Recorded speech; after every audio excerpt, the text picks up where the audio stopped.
best of 5. We could see 5 maps happening between these two. Let's have a look at the map review. And Saisha, why do you hope so? Why do you want 5 maps here? Because both of these teams share maps that they are excellent at, or they've been able to get awesome wins at so far too.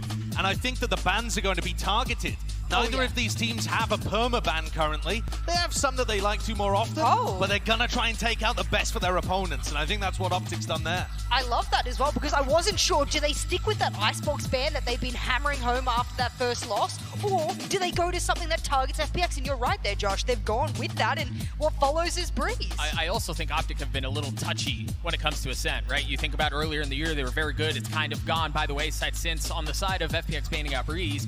Now, sure, that's not OPTIC's strongest map, but the Victor on the Jet does make people feel some type of way. It definitely does, and they haven't lost it since that finals. So we're going to start things out on Split. It's going to be a kind of structured, focused approach for FPX, something strategic to warm us up and get us into the game, but there'll be flashiness for sure as well. I mean, after what happened yesterday on Split, off the side of FPX, Chet and FNS have footage. They know what to expect going into this. That's what I'm thinking this is here, is like you have so many rounds to just pour over there, and there's no time to be able to change a lot of those things either, outside of the fact that FPX changed the KJ, which now you know. You also probably know if they go back to the Cypher, the cam placements, but well, this is what I mean. If OPTIC are not going to ban it, and if I was FPX, I would turn around and go, you've banned this a lot, this event. You clearly wanted to avoid it. How about we pick into it and see why you wanted to avoid it? I think this is a trap. You think? I think this is a trap. I don't think they've been saving. I think both teams are spotty at Icebox, to be honest. Like, at least this, I mean, they don't have very many reps on them. Neither of them have a win on it, so they're.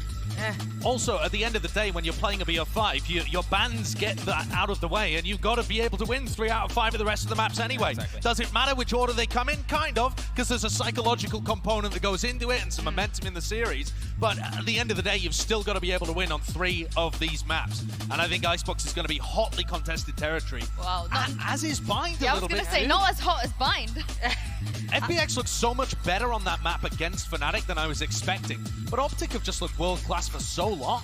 You also got to remember, I know Paper X changed their composition, there's a bit of a disclaimer about that, but they did beat one of the best teams in the world on their main map of Bind just the other day, so I think that's an opportunity for us to say that they are pretty good on Bind, at least with recency bias. Well, we got 2 maps left. Of course, there's no second round of bans, so we're going to see Fracture and Haven no matter what. But my question is, after seeing the first 3 maps, Doug, do you think we will see Fracture and Haven? Yeah, I really do. I think so. Given the order of how things have come through, now we see Fracture's the 4th of the 5. I would not be shocked to see us go the distance, to see us go all 5 maps. I think map number 3 is a toss-up. Map number 2 is a toss-up. OPTIC historically are the kings on Fracture, and it's looked touchy this tournament too. Like, I don't know that I look at any of these maps and I go, I know who's going to win that one. Now, that's the crazy thing, really, isn't it? Because both of these teams have traded back and forth. They have great maps that they share, like Fracture, and then there's wonkier maps. And honestly, teams have also had multiple comps to prep for and stuff like that, too. I think at the end of the day, you look at this pool, it doesn't necessarily, in my opinion, favor one team over the other, but it means that form is going to be so important. Which players turn up? Do they have the momentum throughout a series? Do they have that ability to sustain themselves once you get deep in map 4, map 5, and the playbook gets stretched? I want to go back to the opening of this series because, again, we're starting off on Split, and FPX are starting on defense. Remember, that's the lead that they threw last night against Fnatic. It was an 8-4 lead. They looked really good. And then they went to the statistically favored side, and they weren't able to pull it off. So I really do think FPX need to start off strong on this first half because OPTIC in the second half should win that out. This is a very key opening half to this series. It was a tactical throw, in my opinion. We needed an overtime. We needed an overtime, and they gave it to us, and I'm thankful for that. We are going to take a quick break here, but don't go anywhere because after this, OPTIC and FPX will be taking the stage. Yeah, we're into the Prime Gaming Agent Select here. FPX, they're known for making changes. Maybe they bring something new to a match like this, but after yesterday, they do make a change there. Shao has moved on to the Omen. Oh, I like that. You know what? This is going to sound super biased, but some of the best Astras in the world I've seen play are the likes of APAC players. I haven't really felt like there's been super duper Astra players in the likes of NA, in the likes of EMEA. I think Marved is not as good as he is on many other controller agents. Like, I think he excels in the likes of Omen and whatnot. So for Xiao to take that comfort pick, and their one-ways on Fracture have been perfect for controlling space, why not do that on Split as well? There's so many choke points. Yeah, one of the things that they're going to be using that Viper specifically for over on the side of FPX is to create pressure over at A ramp. And that's where you're going to see battles happen between Ye and Artis. I think those are going to be mega important. As Sugetsu was on fire last time, though. He may take some of that burden. I also want to shine a spotlight on Finesse, because when he's calling well, he just dissects Split. It seems like for whatever reason, Split is the map where you see his mid-round calling really come to fruition. And the truth is, he hasn't been as spot on in that mid-round calling. I need to see him turn it on here. He also lets his brain play rather than his aim. And Angel likes to lean the other way. Yeah. Angel loves to take these opening fights, and it just depends whether you get the Angel that's going to crush them or the Angel that's going to die first at the beginning of these rounds. That's what I mean when I'm talking about individual form. What player are you what form are you going to turn up with here today? It's so funny that you bring that up, because we have two completely different leaders. Angel's like, I'll lead from the front, and he's sprinting down long somewhere trying to go for that opening engagement. And Finesse is like, I need to see everything from a bird's eye view. I need to stand back. I need to know what's going on and be there for the utility usage. But what I can say, whether it's the big brains of the team, the big brawn of the team, or just the middle ground, players that make the glue of it, this is going to be an epic matchup in Split. I do agree with Doug here. It is a must win for one of these teams so that they don't fall behind in the sort of middle ground maps that come Icebox, etc. I'm so glad you guys brought up the IGLs, because they're going to be going up against a head-to-head today. And speaking of the big hitters and the in-game leaders and the people we want to see, Pansy and Hypok are in the house. Woo! Over to you guys. Oh man, it feels good to be here, Mike, and honestly, it feels good to have all of you finally in the building with us, and what a game we have. Bang. Mike, NAEU, FPX, OPTIC, what more could we ask for here? Yeah, and the interesting thing is here that Vito is so front-loaded in my eyes. I know the desk have touched on this, but Split, for me, is an FPX must-win, and it needs to start confidently for them. 4 more seconds and it all starts now. Kicking this lower final off. You've got OPTIC on the attack and FPX on the defensive side. And this is going to be a marathon, so pace yourself, folks. And Victor already off to a bit of a sprint. Early control at least, but have to give that up now. Down to 5 HP will back away. So no progress garnered on the back of that. FPX now will drift back into slight adjustment here, almost anticipating potentially A making some progress towards A. And actually going exploring here. Marv's going to shut that down. Shout the next up on the chopping block, but an exchange here, and Marv will stand his ground. Yeah, so far OPTIC controlling every side of this map. Patience being shown. You got to respect FPX on this. Get the lay of the land to start with. They once again dabble back in towards middle. You can already see the battle scars on Victory's to kind of peel away. And that crunch towards the B site feels inevitable for now. The first parts of utility being invested. Very conscious though, Victor.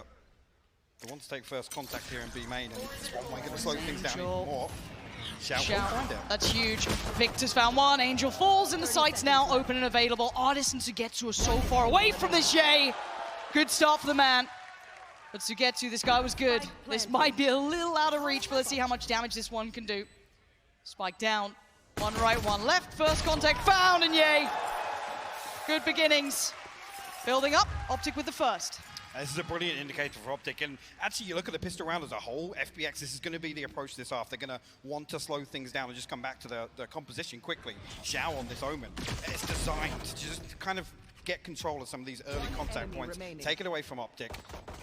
In this scenario, they're able to wait out the clock effectively, and yeah, a couple of key shots here. Now, I want to return to the point you said about being front-loaded, so let's kind of build expectation for you, saying this is quite a decent map start in a best-of-5 for OPTIC here. Expectation, do you think this is the one they're going to convert to lean forward, or do you think FPX have that fair 50-50 shot here? I feel like this does lean more in favor of OPTIC, particularly starting on the attacking side. Sure. This is a great opportunity here for them to... Okay, Shout. Got better things to say than the Spectre for Victor. Victor's being bullied at the start, man. That's nasty. But again, let's see if they've got that rotation correct. You can already see these 3 players from FPX over towards that A side, so this could be still so valuable. Gotta Crashy's desperate to pull the attention, but again, all leaning towards A. They need a banger to hit, though. A little bit of contact now found over by ramp. Flash ready with Ardis. But patience being shown again. OPTIC desperate for anyone to step a little over the line. But FPX showing so much reserve here. Another little bit of chip damage. And they're testing the waters. This is so tense between these two. And again, great flash comes out. Ardis just goes astray and Crashies polishes it. Angel, no one there really anymore. Crashies have made the cross and OPTIC have taken over Heaven. Actually, a gap here. Angel and Zipan set up this crossfire, but OPTIC still happy with 30 seconds left to continue 30 seconds left. with this slow burn. It's risky, Mike. It It's is. 30 seconds. I mean, Xiao, if he finds another one, he can really slow things down here. It's got to be on Xiao, right? 4 players heading his way. Xiao, the time is now. If he can make this count, this could be huge. And he's just been overwhelmed. OPTIC unlock the gates. The site now open and the rotation's on the way. 13 seconds, but I don't think anyone can really deny this plant. Zipan's there, sure. A paint shell goes in. That ain't bad at all. Crashies doesn't make it away either. This is damage being done. It's down to 3. Angel and Sugetsu looking for opportunity to strike, but Ye doesn't like that plant. Controlled by Heaven, shot his. It's all on Sugetsu now. 1v3. Any more would be perfection for them. It's not going to happen. OPTIC, stabilize, and get round 2. Great damage control as well. That really could have spiraled out of control for OPTIC, but 3 survived, some weapons carried across. Again, FPX have a... Well, we do have that buy coming out in some fashion from FPX. Light armor galore. They haven't really been doing too much damage through these early rounds. And OPTIC on the bonus, sitting on what they pretty much had. It ain't much to write home about, but true to trend, it should be FPX in this round, but there's certainly weakness in this purchase, so don't think it's over yet. And trying to deny some of this utility toward Ardis. It will be noted here at least, and actually the Boombox can do a ton of damage onto Crashies. At least initially here, FPX have created enough of a presence here to deter OPTIC away. Ye will be noted as well. This time around, the Sugetsu set up towards Hell here. There's some real damage from this position previously. So look at the attempt with the utility here to dig them out of that spot. I think only Zipan's been noted. This could be overwhelming. OPTIC finding 2. Sugetsu laying in wait though. Didn't get found initially and he's still not doing the damage. Marved overwhelms. And now it's down to Xiao and Angel. Spike planted. This buy's gone to pieces, and Angel looking a little rough around the edges here. Not able to find the impact, but Xiao does. Good start on the play back in. A follow-up found. And now the 2v2, but look at what they've got.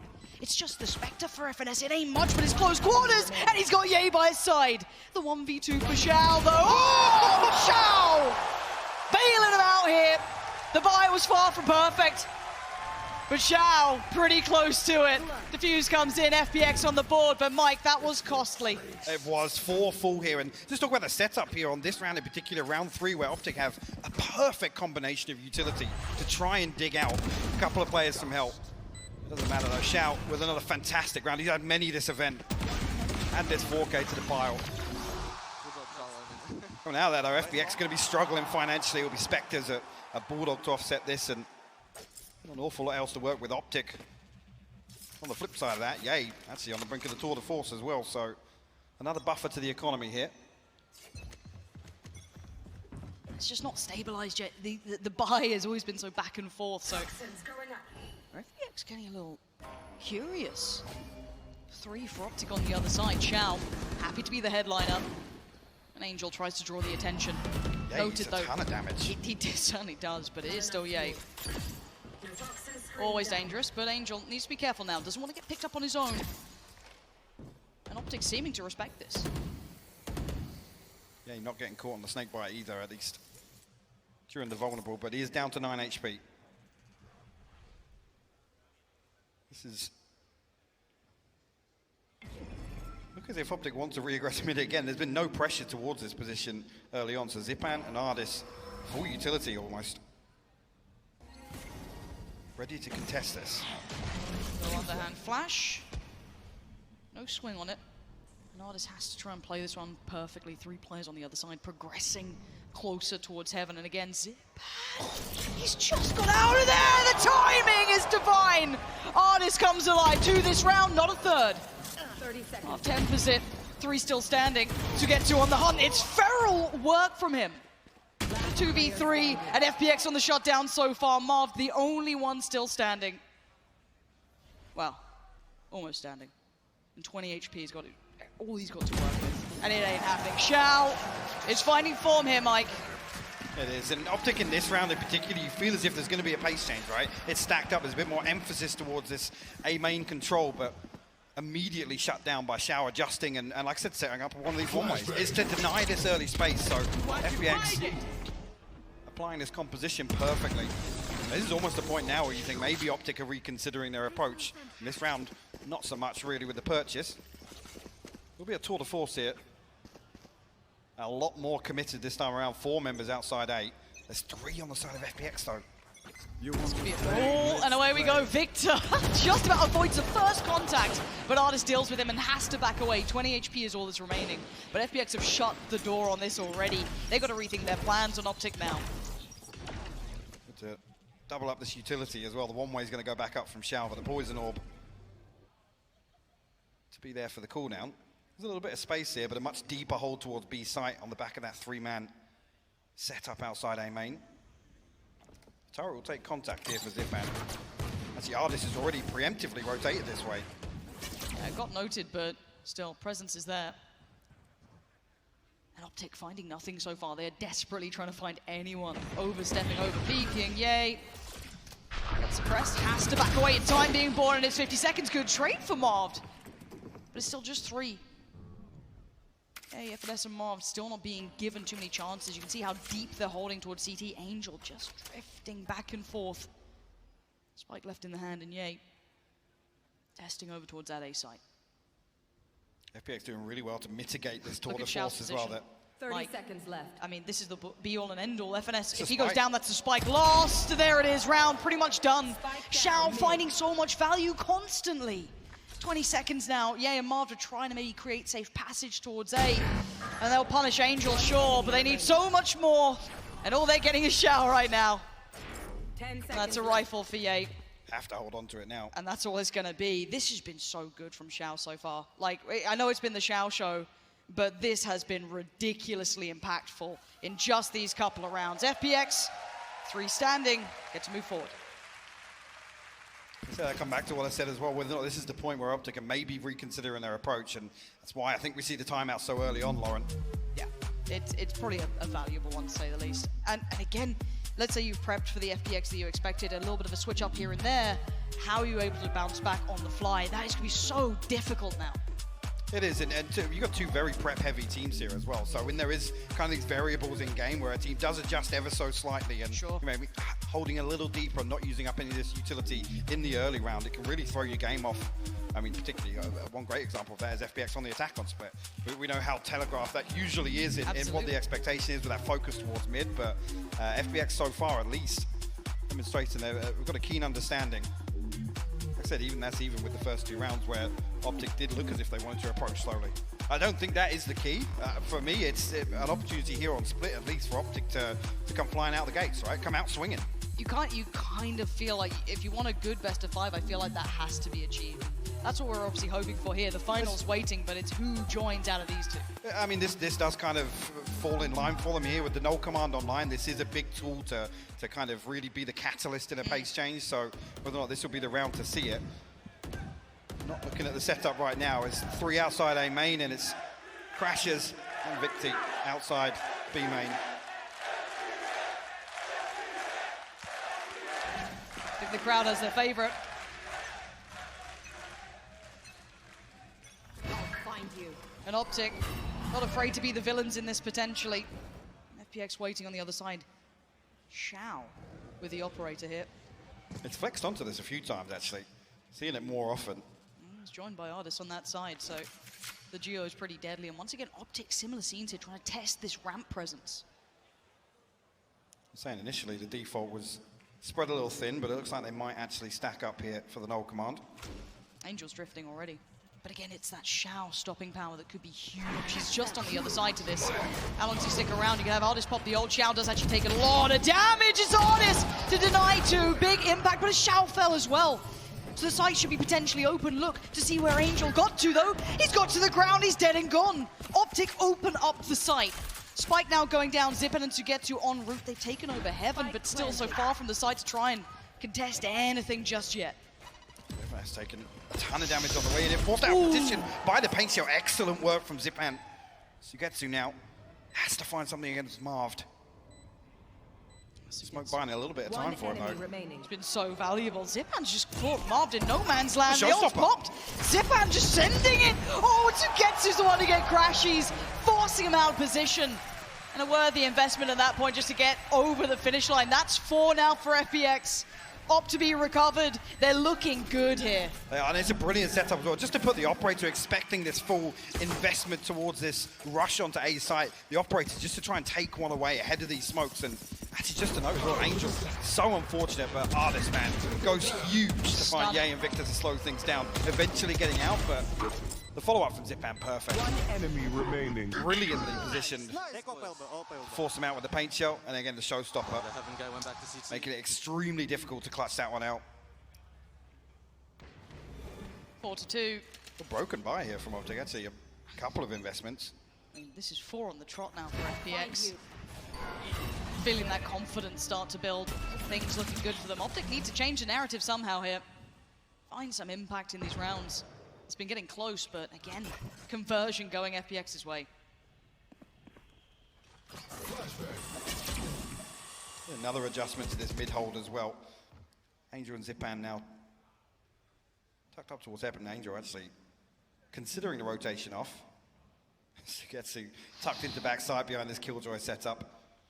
This could be a nasty crunch. The double stack towards Heaven. Angel and Zipan are there, trying to force them away though, and there we go. Utility in place. Sugetsu's still alive. He gets away with murder, taking down Marved, and FPX holding the site. OPTIC desperately trying to just get closer. Denial from Sugetsu. Finally taken down, but it's crashes in FNS. It ain't much either. This buy was not pretty at the start, and it's barely done damage. What can Crashies do now? A 1v4. He's got the chance at 1, and it's gone. It's 5 back-to-back for FPX. These boys mean business. And this is where you're starting to see the rewards of switching up, and actually particularly the Killjoy. It gives them so many different setups to kind of absorb these hits that we know OPTIC are going to rely on. So another example here where you're almost looking at OPTIC thinking, hey guys, you got to pick up the pace a little bit. They're identifying these key areas at least early on, but there's no pressure towards them. Nobody's really feeling the heat on FPX. No, and to put them into an uncomfortable position is a tough task. I mean, FPX, I think all of us who've watched their run have been just kind of waiting for it all to go wrong, right? Oh, they only had 4. Yeah. Oh, they got a stand-in. They've never played an international tournament before. It never felt like it was going to line up. And they've just gotten stronger and stronger with every single game, making this stage look like their home. Maybe getting a couple more fans, but for now, OPTIC on the way. Finally a decent purchase. Finally have some options. Zipan, what are you doing? So dangerous. Dancing with death. Honestly, you'd be dancing with the Devil Fiers on the corner, but already we're going to see the pop come in, and it looks like Victor does want to pick up the pace here. Sends it, catch. Zipan now down 1-for-1 trade, and the site is actually open, but there's the KJ ult coming in. Crashies tries to overextend, punished by Angel. Spike trying to be planted though in the meantime. Wait, they want to stop. Sugetsu tries to play forward, and Ye doesn't care for it. This lockdown doesn't get anything, but Artist can only get 1. The 2v2, Angel and Xiao. Gonna work back in, and FNS's position is gorgeous. And now we know who it is. The Xiao show. Let me clutch this one up. Marved, cool, calm, and collected under pressure. Does not need even the visuals on it. Denies Xiao and puts OPTIC back on the board. A little mishap here with the lockdown. Artist's positioning is obviously there to greet the backside of that, but Angel backing away all the way to the bottom stairs means there's no crossfire set up for this. Zipan does find the kill. The showstopper still deciding that one. Again, it doesn't feel comfortable. OPTIC kind of squeezed this one through the door. Yeah, a little bit of nice timing from FNS to find that pressure towards Heaven. But yeah, comfort is something that you don't get in these games, I feel. Timeout button been hit by FPX, and I've not necessarily preemptive, but maybe they want to make sure that Feels nothing like a is slipping breather, in. yeah. Yeah, just kind of cool off a little, identify maybe what happened that prior round, what we need to do going forward for them. Because so far, I think that they've got a good grip on the game.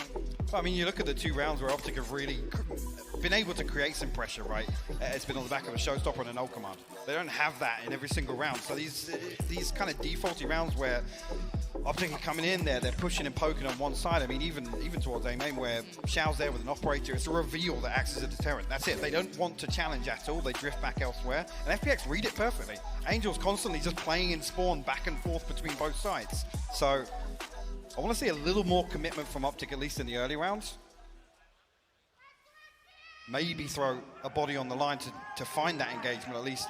Yes, if you're going to concede the first death, find the trade on it at least. So the minute, this pressure isn't drawing a rotation, and that's key for FPX. If they can be comfortable sitting this deep, they'll do just that. And they'll have the utility late round to enable that.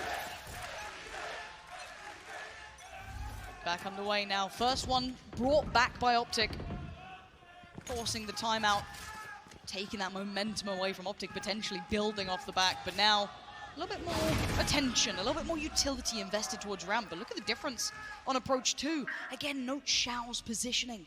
Already going exploring. The double stack towards heaven. This is already a different look from FPX.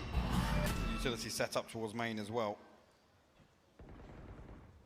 Well, they're not actually OPTIC. Decides to prioritize with the Cosmic Divide. It's almost the perfect approach here for FPX. Oh, they've given up the side, but they've kept control on the extremities. It's perfect. The rotations are coming in. Now, we do note that the rotations are pretty close, pretty early. I'm still so aware of the chance of someone on the other side. And again, 2 players towards CT. Yay and Victor Swift. Taking down Zip and an Angel. And Reed's got back in! This has got one. How did it happen? In a blink of an eye, it's just FNS in a 1v2. And it's Artisan to get to. The double that was over by ramp. And FNS needs to time this perfection, and he can't do it! FPX burst back in, and Sugetsu just gives a wave. The 20-year-old putting up work so far. This is beautiful from FPX. And that's exactly the sort of round I'm talking about, right? They're almost anticipating this Cosmic Divide execution. The Viper's all there to create a little bit of decay, to allow the Nano Swarms to do as much damage on the way through. It's beautiful when you sit back and watch this. And then the retake. Look, it looks like it's all going wrong. This is with FPX conceding the first 2 kills here, by the way. And still they come through, and it just looks so comfortable for them. No. The odds of turning that are ridiculous. Unbelievable. 6-3 now. And all that potential momentum that maybe OPTIC were feeling, oh, we got around on the board, okay, a little less pressure, it's right back on you. Instantly, just a weight on the chest, and the purchase is dire. A rifle coming out for Ye, and the rest are on odds and ends. It's rough out here, Mike. Back through, and this is round 10 as well, so a crucial round for OPTIC to at least find something. Xiao actually going to find the opener once again. Marv. You can't be doing this, OPTIC. Don't feed the beast. Zip and Comfort in middle. Does almost get overwhelmed, but actually gets away with his life. Oh, dear. Oh, dear. Xiao's just on a heater today. Oh, Xiao is not missing shots. Victor finally outdoes him, but going to get to sight. And we need a bit of magic from Victor. And the magic ain't happening. FPX, they're getting confident. They're getting aggressive. They're taking fights in middle. They are making this map look like theirs. They really are. A brilliant position to be in terms of the ultimates as well. Viper's Pit, Showstopper, no command. Xiao still got that TP as well. 14-6, by the way, on this defensive half for Xiao. Insane stuff so far.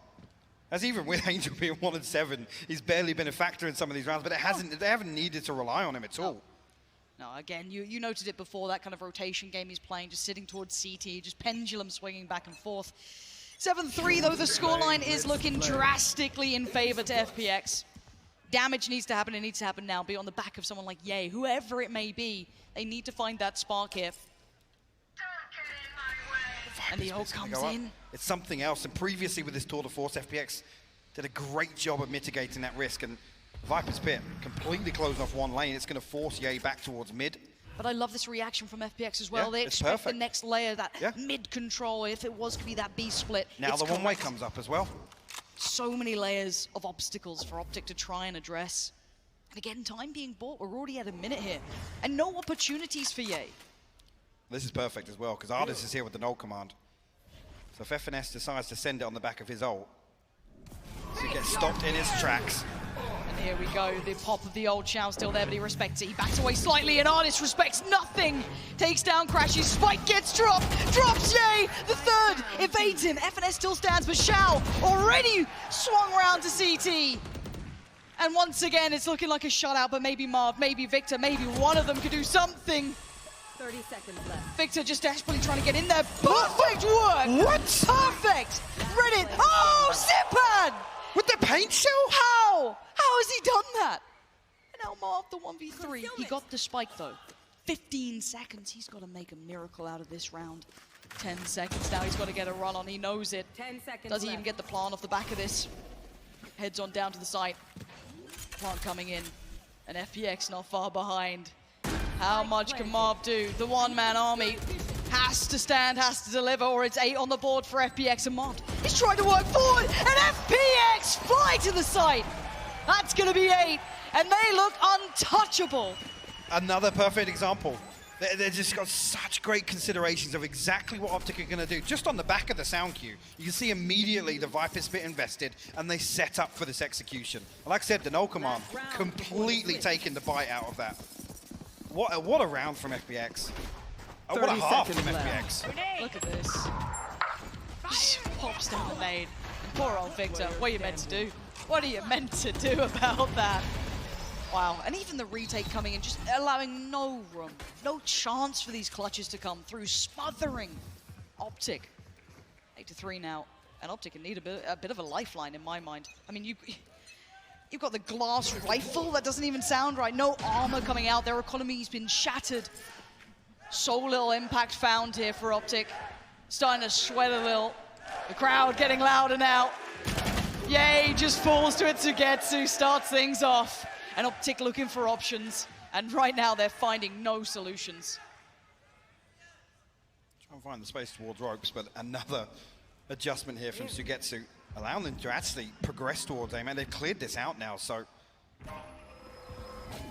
FPX going to have really good knowledge on where this is going to come from. An Artist already set up for it. Victor trying to get cheeky with it. We'll find nothing on the other side of this. No, and again, everything they try and do, there's someone waiting. This time it's Artist, but it could be Zipan. Marv breaks in. And now, maybe B-side's available, but again, you've still got 2 players here. Xiao. Xiao, out of everyone, it's like, please, just not Xiao.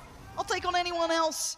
And Xiao waits for the cross, FNS there, they're trying to play together, the timing could be perfect! Bye-bye Spike, bye-bye round! Xiao is having an absolute series here. Call it the Xiao show, call it what you want. OPTIC have front row seats to this. I mean, what a brilliant half. Just to come back to this once again, in the key rounds for OPTIC, how well FPX are set up and how quickly they are to react as well to some of the sound cues or even just this early information. OPTIC never had a chance in this half. They couldn't get comfortable. I'm not just talking about the economy either. No. In some of these rounds, they weren't being given the space to set up. We're back in game. Thankfully, we're ready to go again. Second half now ready. Apologies for the delay. Takes all the momentum out of the room. We love it, you know. 9-3 though, we go back in, and we gotta hope here that OPTIC can do a bit of damage, but FPX, look at the pace they're already coming in with. Maybe a little overzealous there, Zipan, but he's not alone. Oh, the shot from Sugetsu wakes you right back up into this game, and somehow they have a player advantage. Victor, Yay, and Marv here, all gonna stack up towards screens as well. A comfortable setup here. Artist really wants to take first contact, but the paint shell gonna clear out Sugetsu here. Yay, good for it. 3v3 now, Artist on the contact. The swing comes in, it's Jay and Victor. Perfect combination. Not this again. Oh, Not no. again. Oh, no. Angel, Angel.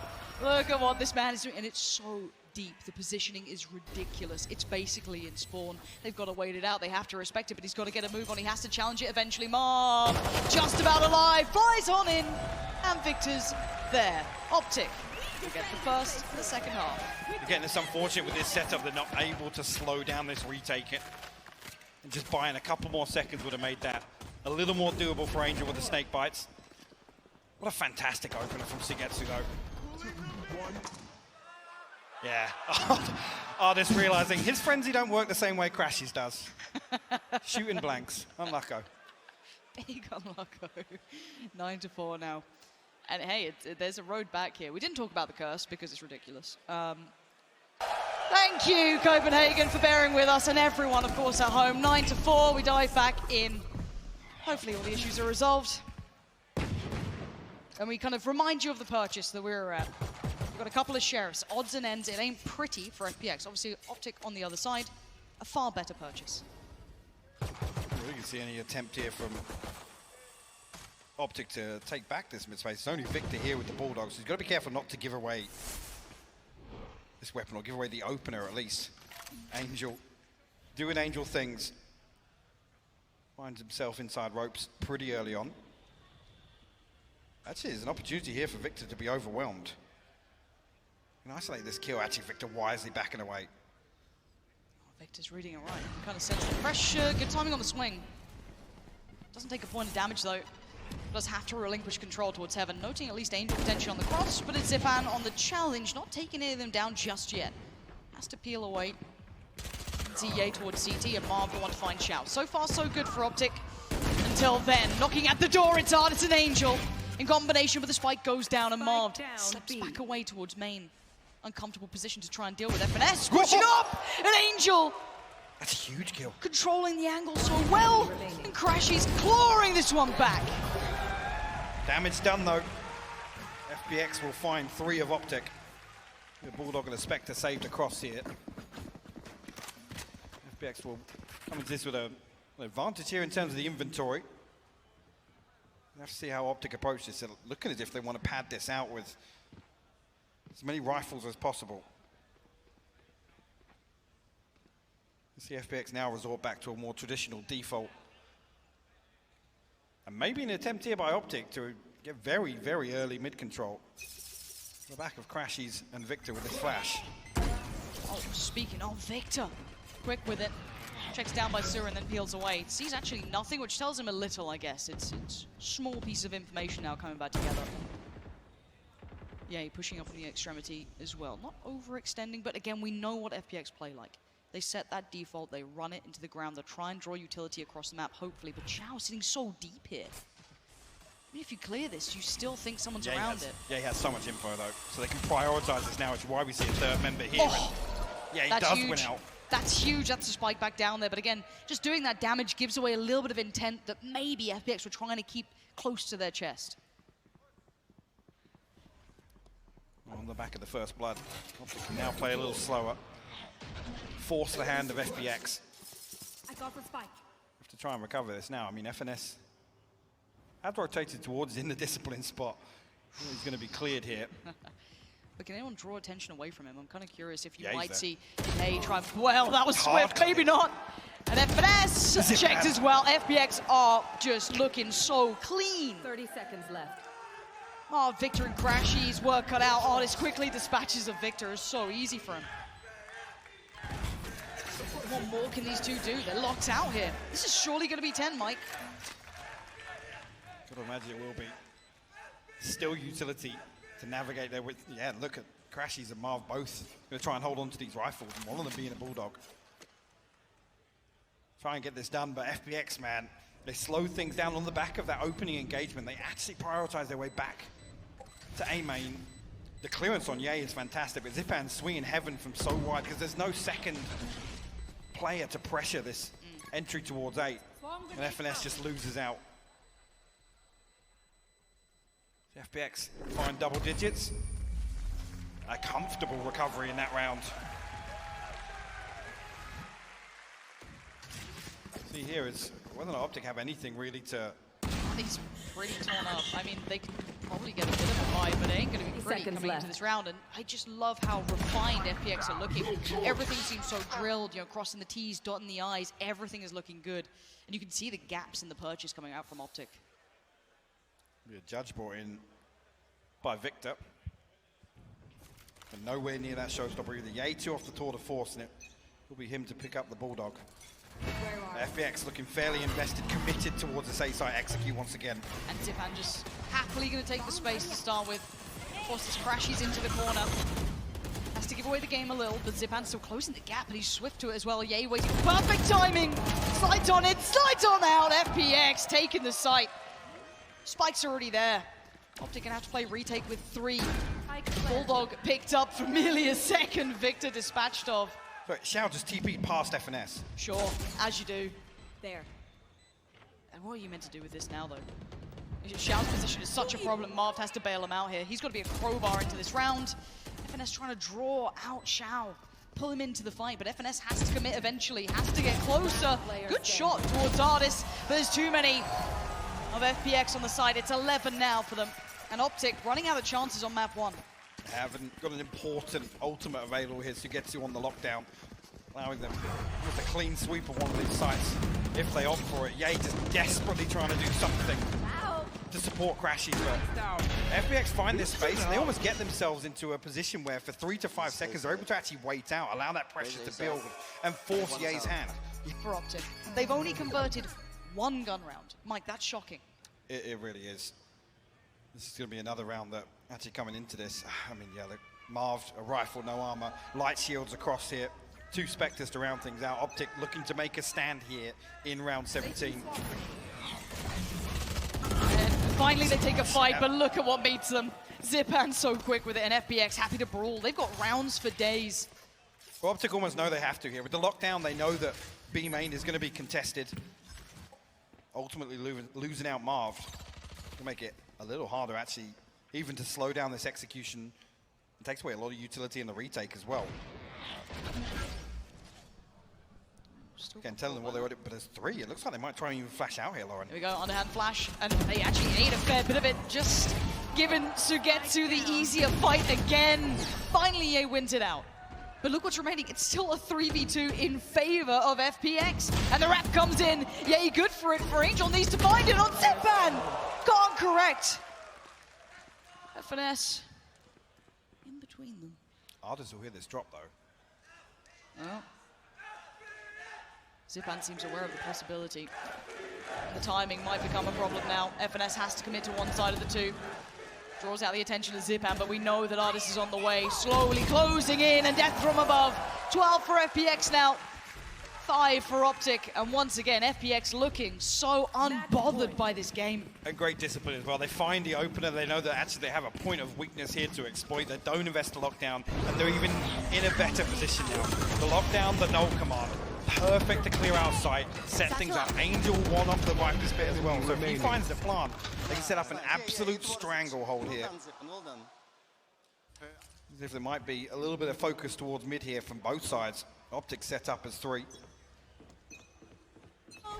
Nobody on the other side from FPX to greet it though. Map 1 on the line now. And OPTIC trying to get into things. It's going to be a brawl down in middle. On the other side, Ardis is there. Lockdown coming in as well. And they're going to still committing. Marv has to face the music, and Ye is there with him. Finally, they draw blood.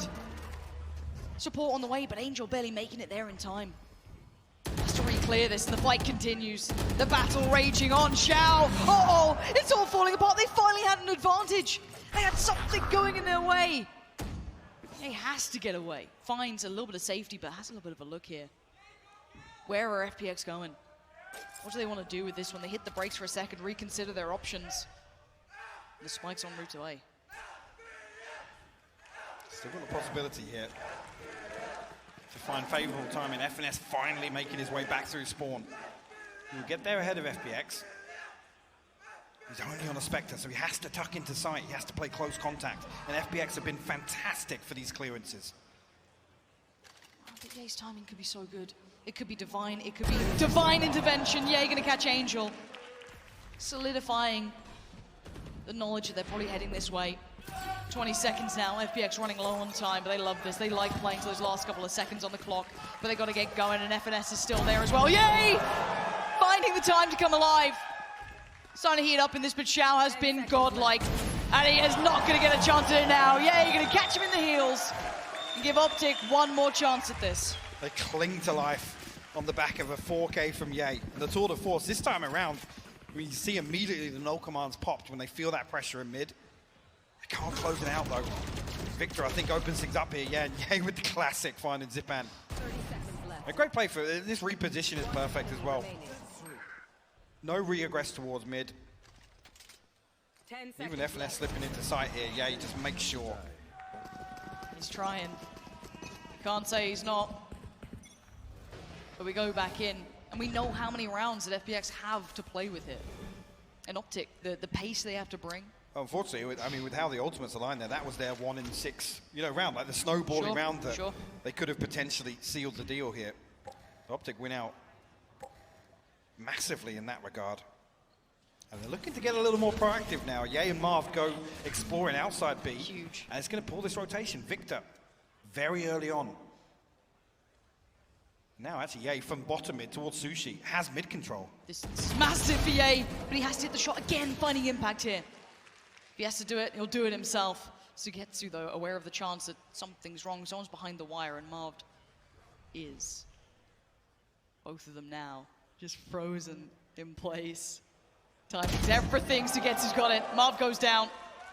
The numbers now evened up 4-4. How much more can Ye do? How many times does he have to deliver in this? But he's in the right place for it. This pinch looks like it's going back towards B. This could be another 4v5 that FPX flip on the back of that 30 first blood seconds onto left. Zipan. Oh, listen, just waiting things out temporarily. Again, the knife going to give away a lot of information to members on site. See how FPX approach now. Forced out perfectly by the utility. But there's still Ye. Finds one. Spammed out. Had to be taken down. Put to bed by Angel. 13 seconds now. Crashies and Evanescent. Angel's watching it. He's watching it. The battle of the IGLs, and Angel wins that out. Crashies now. So much to do and so little time. FPX forced OPTIC to bend the knee here. 13-6. It was clear cut, Mike. Really was. It just felt really, really flat from OPTIC. Like I said, none of the usual win conditions. There's no real flair to any of these rounds. And this aggression that they make look so easy for them. FPX played it out perfectly. This is almost the expectation that you have, right? FPX is just a slow burn, just to basically wear away at their opponent. Wow. It's a beautiful round from Xiao, though. The thing is when you have such a good grasp on the macro in the game, but then also you have the second layer to that, which is we got 2-3 players potentially that will bail us out of awful situations. Oh, hands down. I mean, it was quiet from Artist doesn't feel right because he was still putting up numbers, doing his job. But again, Sugetsu was fantastic and the Xiao fantastic. Both of them having a great performance here. Oh no, Artist in particular, the use of his ultimate, his utility was fantastic. Yep. In the correct rounds as well, particularly in the first half where Ye is going to be the problem maker. He's going to be the one that they have to shut down. So in that regard, Artist playing a very different role here, but did it very well. Well, look, that's map 1, and it was honestly quite one-sided. It was quite a clear-cut affair for FPX, and if I'm not mistaken, that was OPTIC's map choice too. So things could be going a little wrong, but again, it's a best of 5. It's a long series now, so do stick around. We'll be back after the break. What a fantastic start from FPX. They lead 1-0 in this best of 5 against OPTIC. I'm Yingsu, and I'm back on the desk with a Sideshow Doug and Jess. That was OPTIC's map pick. This is a serious statement from FPX here. Yeah, I think it absolutely is. At the same time, it's not necessarily about Split being the best map ever for OPTIC, but the manner in which they won is just dominant. Absolutely dominant. OPTIC won both pistols and lost the map in commanding fashion. That's only happened twice so far in the tournament. That's ridiculous. Yeah, and imagine if they didn't. What would the round count have been then? What, they win 2 rounds? Yeah. I mean, at that point, you're kind of looking down the barrel of an absolute thrashing. Without the pistols, without the second, this is a thrashing, and you kind of have to subtract that, the round count, and turn around and go, FPX, one of their best days on this map, considering we know them to be quite an attacking-sided team on this map recently. It was Michael on the desk. The guy's very intelligent. He doesn't miss very often. I can personally attest to the fact that Hypoc doesn't miss. On the desk, he said, this feels like a must-win for FPX. And bro, it was not close. No. Right? Like Xiao, you see his plays on your screen right now. Like he took over at many points in the first half, and come second half, he didn't have to do much else. Yeah, I know that all of the focus is going to be on the big fraggers for FPX here, but one of my concerns was about Angel, about how often is he going to be taking those fights and is he going to get punished? He normally averages about 5 opening duels on a map that is this long. He only took 1. Yep. And that, even though he's at the bottom of the scoreboard here, this actually means he's not going to be a weakness if he keeps allowing those big hitters on his team to take the first fights. I mean, FNS, we were speaking about him on the desk. He actually didn't have a bad start at all. No, not at all. But I think the mid-round calling is what I was curious to see. how he would perform in that situation. And the truth is, it was, again, just kind of a stomp across the board. Yeah, before we move on to map 2, it's time for our Aim Lab shoot around. And here is a fan here at Masters Copenhagen having a go. I will say, though, there's a lot of aimers, cracked aimers in the crowd. I want to see CNED go up there and have a go. CNED, if you can hear me, I need you to go down there in the Aim Lab and show everyone how it's done. Can we still get their crosshair? Yeah, I'm waiting for the QR code to pop up, and I've got my phone ready, and I'm like, I actually use a crosshair very similar, quite small, you know, little red one, so yeah, shout out to them. They've got a little bit, and looks like their sensitivity was incredibly high there. I think they were a wrist aimer through and through, so yeah, that's impressive. Maybe we'll see them next year, you know, on one of the Masters. Who knows, who knows. Dreams come true. This is where dreams come true. And speaking of dreams, I got to say that all 3 of you were a little bit surprised that we're getting Icebox this early on. Do you feel like this is going to be a bit of a nightmare for either of these teams as we move on to it?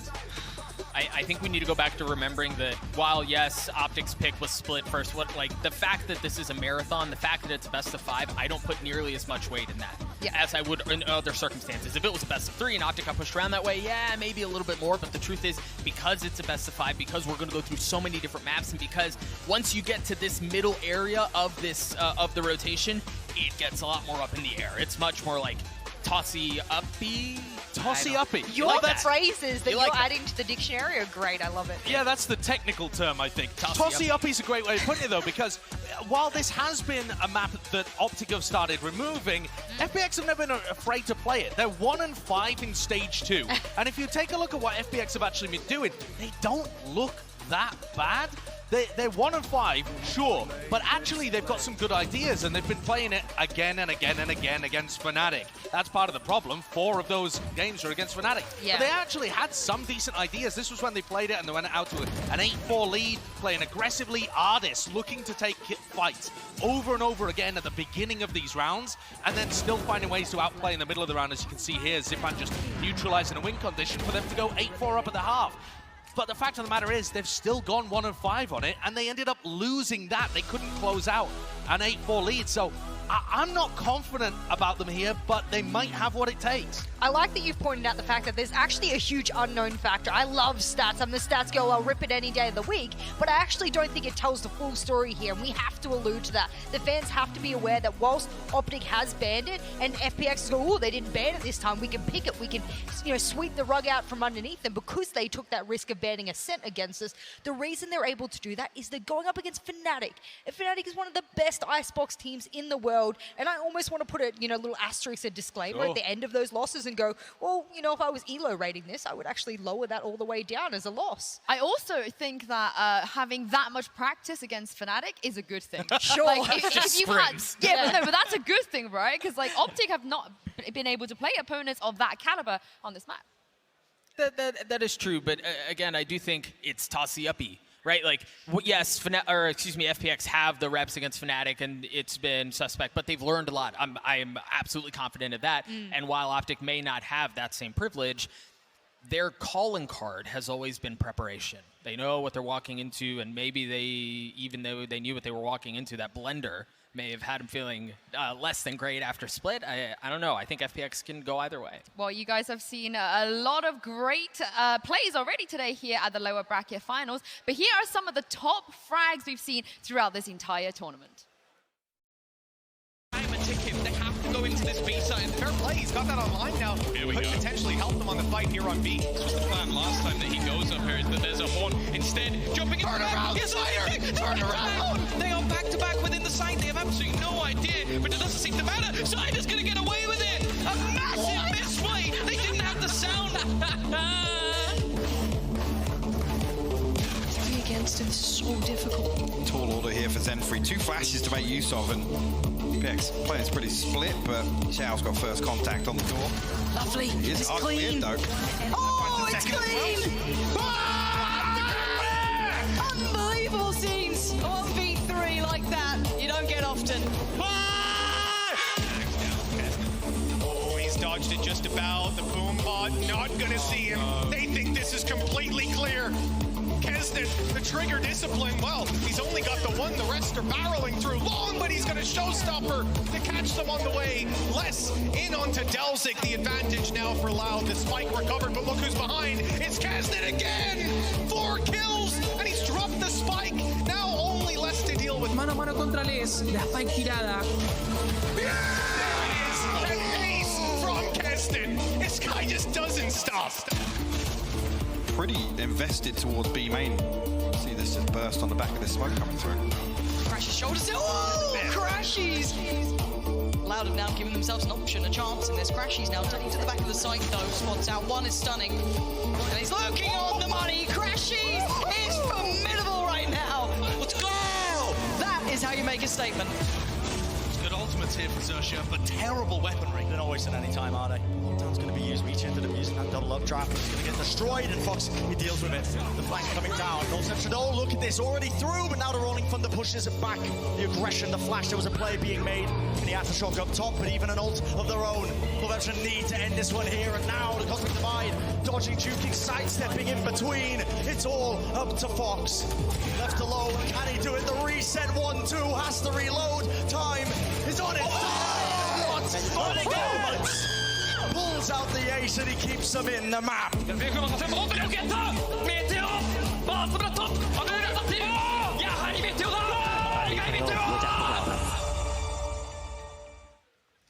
I love that trip down memory lane, but also it goes to show how competitive everything that the likes of Kesnet didn't make it to the top 4, top 3 of this tournament. And he had so many outrageous plays. You think about the last play too, #1 on that top 5, like that was still this tournament.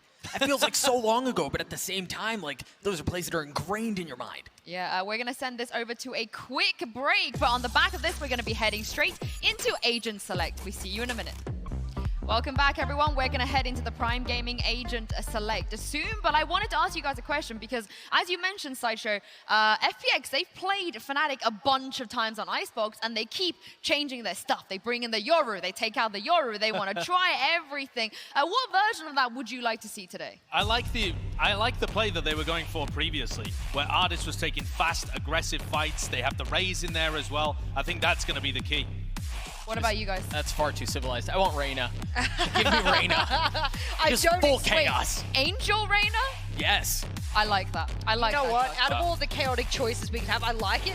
However, the fact that you brought up the Raze, the fact that they bring the stage. It's OPTIC that do something a little bit different. I mean, different and insane. I've only seen one team run the Neon on Icebox. Theoretically, some awesome ways of being able to use the fast lane, but I've just never seen anyone pull it off. It just feels like the corners are too tight. Like, how do you get enough like effective space? I guess the relay bolts are going to be massive when it comes to clearing all of those corners out. It's going to be interesting to see. But if there's anyone who I feel confident in the Neon at this tournament on like a first map thing, yeah, it'd be Victor. Oh yeah, and also you know for a fact that Coach Jet has been sat there with his big old bowl of soup, stirring up something new, and he's come out with a new cringe cop. The cringe soup. I also wonder why they decided to take Zipan off of the Raze and put him on KO here.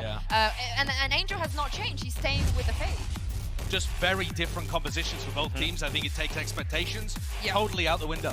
Yeah, I mean, the big thing for me now as well is that if you're going to try something, I also am wondering whether they didn't ban the maps to hide this particular strategy, but do you think all along they were just waiting to be able to pull this kind of thing out? Ban, ban, ban, ban, ban, then finally we know at some point we're going to have to play this, and then we pull it out. Let's not pull it out before then. Let's show it right now when we have to. Yeah, I like that. That is the OPTIC special. It's what they did in the finals with Breeze, and now Breeze has just been a mainstay for them in their map pool. This team is not content with having a permaban or any map they're weak on. I also think it's smart because, like you said, Jess, if they had to play against Fnatic today, they would have had to play Icebox. And also PaperX, they're waiting for them in the grand finals as well. I cannot wait to see how this comp is going to look on the server. Over to you, Pansy and Hypok. Thank you. Yeah, that Neon is standing out to me. Mike, we've got into the unknown, right? We're in this whole new realm of expectation. Neon coming out here for OPTIC. It feels a little desperate to a degree, but it's not been a bad look for them. It's bold. I think that's the way. They do need a big switch up here. They do. They need to dig deep and pull out a totally different approach here to Icebox. Maybe this is the key. again, I'm hoping they've cooked something up and this is going to be really effective. The one thing to counter to that is we know how FPX are going to play. This is one of their most proactive defensive maps. So the way that they play and utilize Ardis in particular on this chamber, that's going to be key to FPX's success. FPX have been in that dojo against Fnatic throughout EMEA. They have learned by the best, but we're underway in map 2 here. In a lot of finals, OPTIC on the attack this time, and they've cracked out the Neon. Victor, you got to be white hot in this game. It's a lot on this man's shoulders, and of course FPX forged in the fires against Fnatic here. Not looking so good on paper, but the context is key. And we go already. FPX drifting deeper, falling away from the site, maybe posturing for a retake, as already OPTIC are on site themselves. Oh, hello. Angel finds the opener though. How did Angel get that? Will respond. Spike finally now being planted. It's a 4v4, and that first blood immediately countered by Crashies. And Ardis just about making his way back across. You can see all that utility starting to be invested. Crashies forced away, everything coming to play, and the patience from Victor. The double dip though, had to go back for Shao. Oh no! Bullet! Oh, but gets bailed out by Marv! And Victor tries to run, but you can't escape Ardis. The 2v2 post plan, it's good from Ye. Now just Sugetsu in the 1v2, but the time's ticking. He ain't got much of it left now. He's got to get a wiggle on, he's got to do something here. And he ain't gonna get much out of it. It's a one and done. Ye pushes OPTIC over the line. But again, roll your mind back to map 1. All that OPTIC really got were those pistols, Mike. We gotta wait for those gun rounds. Yeah, and we talk about indicators. This is obviously a much quicker approach initially, slowed down by the knife. Again, just suppressing a couple of people ahead of that execution. And OPTIC have 100% win rate on their opponent's map picks at Copenhagen. That is ridiculous. Kind of wild, actually, considering. And I mean, of course my attention was drawn to Victor on this, but also you get to see a little bit more of that kind of purist style of that Ardis against Ye as well. The chamber battle is going to be brutal in this. Speaking of, Ardis gets warded away this time. Just misses out on the jump there from the rope. Expect to see him in these positions time and time again. Just dipping his toes for that first blood. So looking to fully commit behind this drone. Actually, a lot of information. And Victor will find it first. Yeah, Victor going to lean forward and take as much space as feasibly possible, but they know at least there's 2 around this corner. And how did Victor get that Angel of all those targets the furthest away? The spike is on the side, they've got to be a little cautious here. FNS going to have to try and hold the line. He's drifted forward. FNS the madman. Spike's down. Chip damage not coming in. FNS is dangerous. They hold together, and OPTIC playing as that collective convert the second. See here if this is any early advantage that OPTIC can build up, because they need to get on the board after that first map. Like I said, they have to dig deep. This has to be almost a complete overhaul of the approach. For sure. Initially, a confident start. And see Victor dig a little deeper now and at least, you know, get back to sort of that comfort level, which is confidently swinging onto sites. Yeah. It's hard to play that style when you're down a map, but again, marathon game. Victor needs to be taking that charge, and again, I want to see them look strong in the gun rounds. That's what I want to see a competitive game. FPX have proven that. They know what they can do here. And Ardis unrelenting. He's still trying to be a problem for them, and Victor have his work cut out this game. They get past the first hurdle that would be Ardis here. First challenger tell a lie was Zipan, committed from the site. Crashies has seen enough. Victor's going to try and take that space away, and Ardis, well, he's going to be found the whole way through, so has to slip back further here. There is that hit lurk, something we've not seen, and Ardis ain't going to see again. So good work so far. 5 standing for OPTIC, massive impact. FNS right up the guts there, taking Shao out. Spike going to go down, and these rifles just not coming into the round yet. Timing perfect for FNS as well. The kill onto Ardis, disabling that trap. So now in a very comfortable post plant. Angel and Sugetsu are even going to look to do some damage here. They posted up. And actually losing out this time. Looked sharp for the first 2. Still 3 more to find though. Tall task.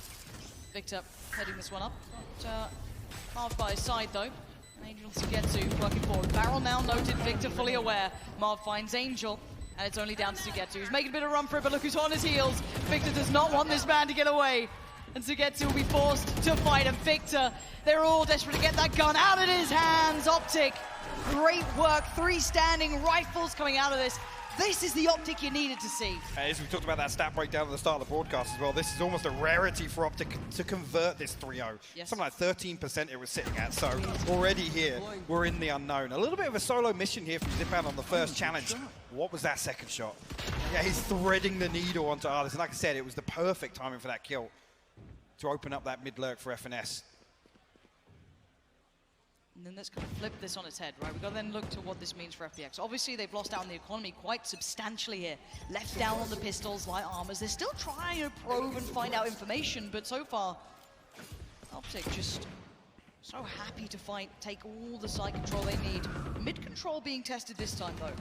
Angel, Xiao, Sugetsu. Looking for this, and Mobbed on the other side. Seemingly so cautious about this. Angel looking to instigate something here, but again, still slowly building towards that A site. Artis. The protocol list is good so far. FNS gonna catch Sugetsu. And that mid-pressure, now relinquished. Just anticipating something else behind this, but I'd say a little delayed. Zipan and Angel trying to pick up the slack there. Meanwhile, Optic got comfortable setup once again on A site. FPX are even going to be given the opportunity to find some consolations here. Oh, it's a shutdown so far. This is clean work from Optic. Exactly what the doctor ordered. See if they can keep the 5 standing. Those 5 rifles, build up their money. Yeah, looking likely. Xiao and Zipan now lost 2, just 1. And they only get 1. Marv's gonna fall, but the rest stay alive. They're building closer. Optic coming out and making a statement now. This is much cleaner. Gotta wait for that buy coming in here for FPX. I mean, this is crazy though. Marv actually has an ult command, and there are 3 ultimates, 1 away for Optic. Oh, it's such a valuable timeout as well. Gotta hit the brakes, prepare themselves for this. If they lose this again, it becomes that cycle almost. This could literally spiral out of control very early on here. Yeah. Yes, FPX are in a similar position with the ultimates, but the economy just isn't there for them. It has to be a clean round to get them on the board here. They have to chip away at that early stack that Optic have very quickly garnered. Yeah, what have they been able to identify? What have they worked out so far? How can they put themselves in good positions? We've noted that Artis has been pretty marked so far, had a couple of moments to maybe find some room, but limited impact. Hasn't had that early round freedom to at least find a comfortable engagement. You can see a couple of times he shut down with the knife where he's not going to just swing out. And I'm saying it was a little uncharacteristic to see Zipan on that solo mission to swing behind that, knowing full well there's going to be pressure coming towards Belt. So looking for FPX to really clean things up. It's easier said than done, because the pace coming out from Optic has been perfect for what they needed. This is the perfect thing, right? Expecting FPX to be a little more proactive on the defense, at least in the early round. Victor and Marv are 2 key stakeholders for Optic to really disrupt that. Yeah, you're absolutely right. Again, Xiao yet to get off the starting blocks, but that'll be probably rectified soon. That guy's been unreal. Not worried about his performance just yet. But this is the round, this is the big one. This is one that can really make the difference. Operator out for Artis as well, so that could be impactful here. And the rifles obviously remaining, and the money building behind Optic. They've got a lot going for their favor. And we go again. This is the buy round that matters. This is the big one now. Look at the stun as well. Again, these are the sorts of things I'm talking about. It just doesn't give Artis any opportunity to find comfort. Obviously, adjustment here from FPX. We're struggling on A. Xiao, you go play A, mate. Bring Xiao over. Probably not a bad call, honestly, after map 1. And Artis sent on that solo site, basically towards B. You can have Zipan there, kind of in the back lines, but again, it's Ye starting to explore towards middle, and it's just a beheading. Angel, head ripped from his shoulders, and Ye takes space. And that's going to be a rotation issue now. They're going to be so isolated on the sites. Optic freeze, though. Anticipating further aggression. And Xiao to be the one behind this poison orb. No sound cues given away just yet on the side of Optic, but soon enough, Sugetsu will be called upon here. Again, he's got this wall to play off from this top position. Everybody stacked up here. Xiao's coming over though. Let's see what Xiao can do about this as well. There's the first contact. It's not clean enough. Victor still stands. Xiao now swings, but the flash is good. He actually gets mobbed. Victor answers back. Xiao still stands. That's 2 this round. Oh, make it 3. Xiao is unreal right now. There's the solution. Impact. There it is. You noted it at the start. Pull Xiao over towards that A site. switch him away with Artis, and look at what he's done already. Off the starting blocks, 3 critical kills. Single-handedly as well. With an ult command coming through, Sugetsu put in a really tough position here, but the first one completely blind. The adjustment here to find the second, and then FNS desperate to try and find this. And the reinforcements come through. Beautiful stuff from Xiao. And that's how he gets on the board. Perfect answer. But OPTIC just going right back to business. It's all 5. But the ult's going to come out for Sugetsu this time, so that could be stopping this. Where do they go with this now? Answer found. Put Xiao in the right place. OPTIC still looking for chances, but they don't have step towards the rest of the map just yet. It's good to actually a fairly exposed position inside this Viper's pit. Crashies. Oh, he does get spotted out there, yeah, but like I said, opportunity here for Ye to spam back through, doesn't find it. Gets away unscathed. Yeah, one and done, and now you see that next net starting to close. Yay! He's found Sugetsu! Beautiful. Ult's now down, Aldis watching the cross, connects, FNS falls. Xiao now, called upon again, needs to stay alive, he can't. Marv's taking him down, but it's all on Marv. The 1v3 being closed in on, already noted, marked. He knows he's got trouble, and Angel is that trouble. FPX stabilizing now. Just about feeling a little more comfortable here. And actually another example where FPX obviously don't feel the benefit of being forced to play retake in these early rounds. I guess, like I said, just it's extremely risky to play up top there on pipes. Ahead of that, Shout's finding another fully blind kill, but... Well, thankfully we are going back in, so once again, thanks for the patience. 4-2, if you are just tuning in. OPTIC honestly did pretty well at the start. That 4 on the trot was enough to alleviate a little of those worries from map 1. However, in the critical round, FPX have found stability, so this is now, does OPTIC have a solution? Even though the scoreline is still in their favor, I still want to see what they do in this. This is a critical round. So the force will be online. FPX previously, I mean, it was Ardis, but great usage of KO utility to really shut this down, mitigate the risk of Ye being on the map. First time we've seen a real adjustment here for OPTIC. They're exploring mid. That's everybody committed to this. Angel really going to feel the pinch here. It's tense, and again, we did see that a little bit of a mid-explosion from FNS, but not to this extent. Not with 3 players, and there's the burst, there's the contact. It's Angel removed, and Zippin now just takes a little bit of look. Noting nearly 1, but he knows there's more. Ult even coming in. This is such an early investment as well. It's going to give him a little bit of breathing space. Angel back on his feet now, but... It's still Ardis. Fully relies on them getting B site control. He still has to do damage. He gets ahead of the knife. Great work from Ardis. He gets to keep his life and back away. Oh, so close. And suddenly, oh my God, Victor appears. Oh, Ardis! It's sanity from the man himself. Finally tested, finally delivers. And FNS, a mile away in middle. Not much to do to deny. Has to sit back and watch as the defuse come in. FPX looking good here. 3 for them now. What an absolutely ridiculous round from Ardis. Again, to catch Victor desperately trying to find something as the spike's being planted. But this is beautiful. Sees the knife coming through, peeks, gets the TP ahead of being suppressed. That is outrageous from Ardis. There he is. Ardis himself again. A tough matchup here, because a lot of them, you know, you're looking at him versus Ye, right? Impact alone. That's not a matchup you want to be a part of. No one goes, oh yeah, love a bit of that. Absolutely not. Ye is a monster of that sort of thing. What was the quote? Ardis just said, yeah, hopefully Ye doesn't farm us. So far, so good. You can already see Ardis getting a little curious. Starting to show a little bit of presence towards middle. And OPTIC exploring options. Posting up Ye towards one side of the map. And the other 4 starting to look towards B. But again, Ardis is here. You got Zipan there as well. And the timing's everything on this one. Ardis again, surely not. Surely they're going to get vengeance from the last round. A flash noted! And a player found. FNS falls. He gets to keep his life for now. How long can this man stay alive? And he gets out of danger again. Criminal work from him. Being allowed to set up that second TP as well. Now with a lot of utility burnt up. Yeah, he tried to progress. You can't escape! The cross. You can't escape this guy. He's got the spike down as well. Now, yeah, he did get ahead, but he has to find at least 2 here. Artis waiting for his moment. He's got to know there's another crash. He's trying to navigate a way around, and you're going to have to face the music at some point. Forced away initially. It's all a waiting game. Crashies. Great shot. Great shot, but it's still on Ye to find value, and he does. Finds the head of Sugetsu, and he flies on in. Looking for more, but Xiao's here still. Back of the site, spike on the way, 17 seconds. Oh, the shot goes a mile away.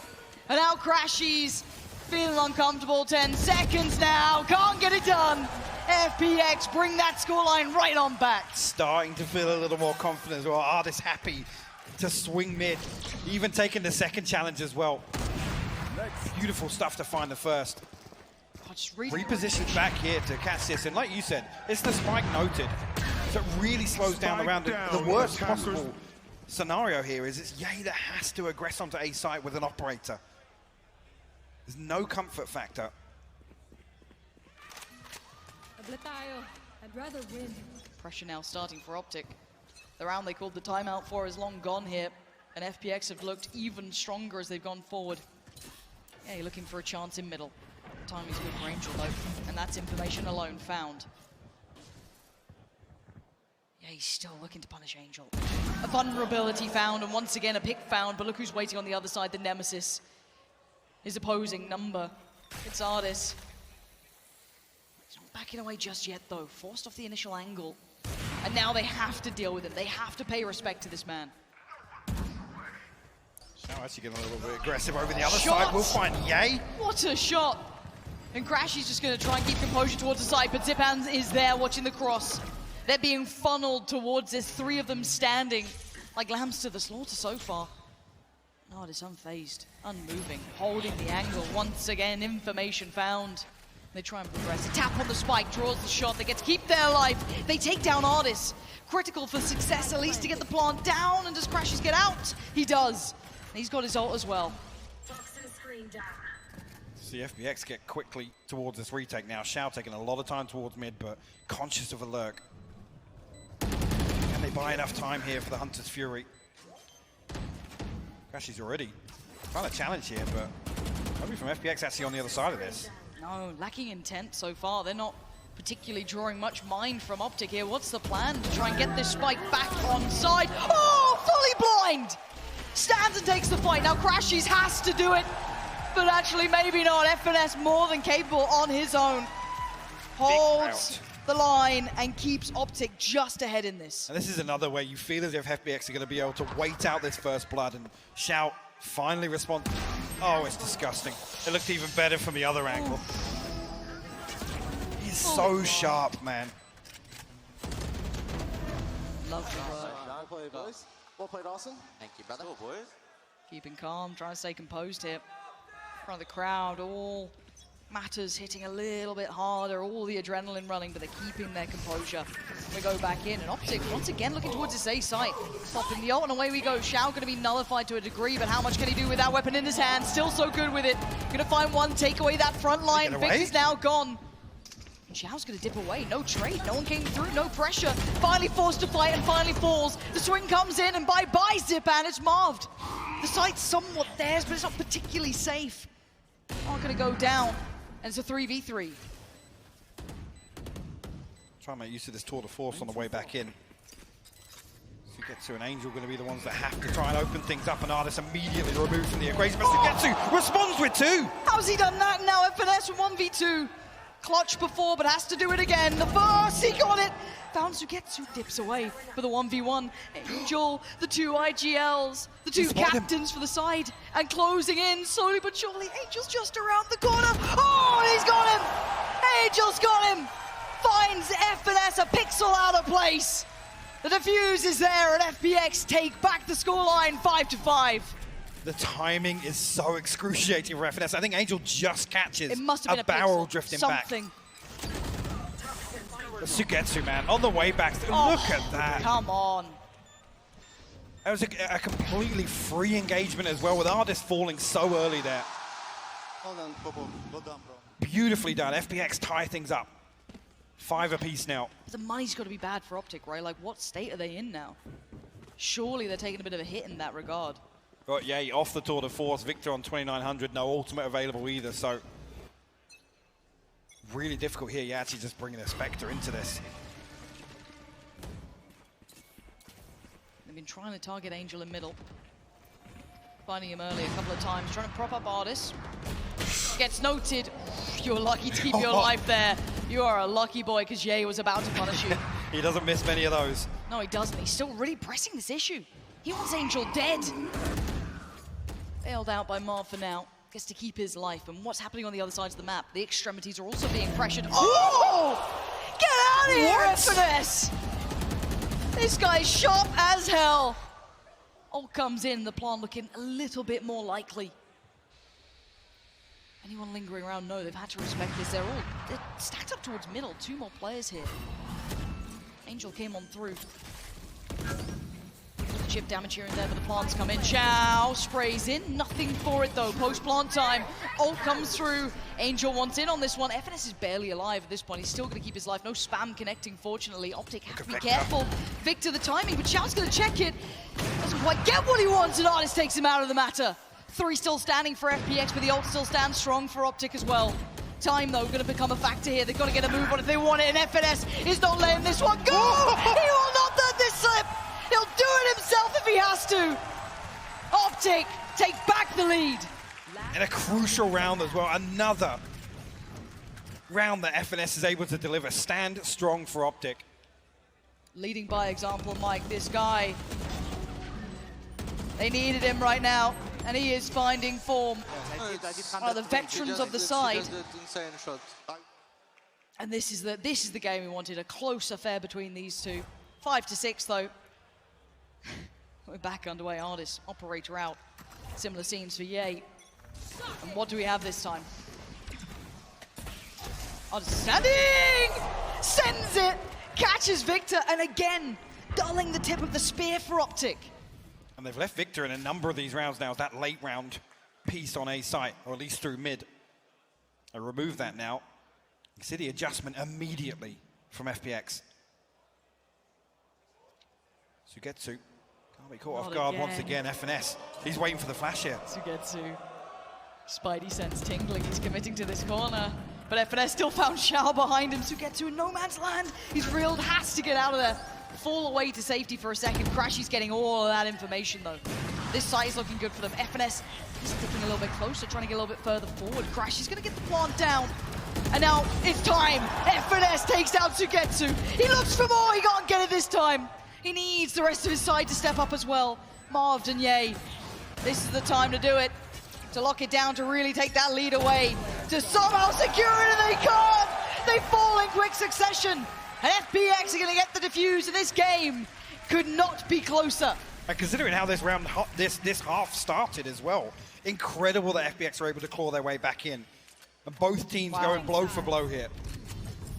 FNS, though, going huge in these last 3 or 4 rounds. This guy's pivotal for Optic. I mean, some of these, they're almost completely at a loss. Oh, they've lost the first pick every now and then. They've been put in really unfavorable scenarios. And FNS has been digging deep for the boys, sitting at the top of the board for his squad at 14-7. It's 6-6. It could not be closer. Analyst desk, take it away. Well, we're going to find out in a couple of seconds now, and you're absolutely right. FNS has been leading the pack for Optic. It's been beautiful to watch, stepping up as is necessary. However, we still wait to see how that Neon gets activated. Will there be value to this, Mike? I mean, this is the half that it's almost going to be arguably more difficult to show us something here. It's like, cool, that's prepped. You can replicate that round by round. So I'm really curious to see the approach here. Expect too many fireworks here, at least in the pistol round. Marv with some early information. There will be Victor here to complement that B-side hold.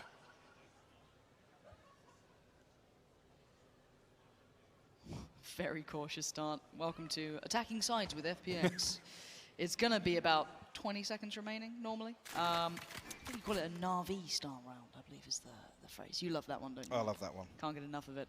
But patience is the name of the game, and we do now get to see how that looks with Optic having to deal with this on the other side. But you make a good point, because I think it's exacerbated now, almost FPX anticipating something cooked up with the Neon. It makes sense, wouldn't it? You'd imagine that's the case. Yep, absolutely. And I think FPX are probably going to lean into that a lot. They're going to have a couple of rounds, at least early on, where they're purely fact finders to really feel things out.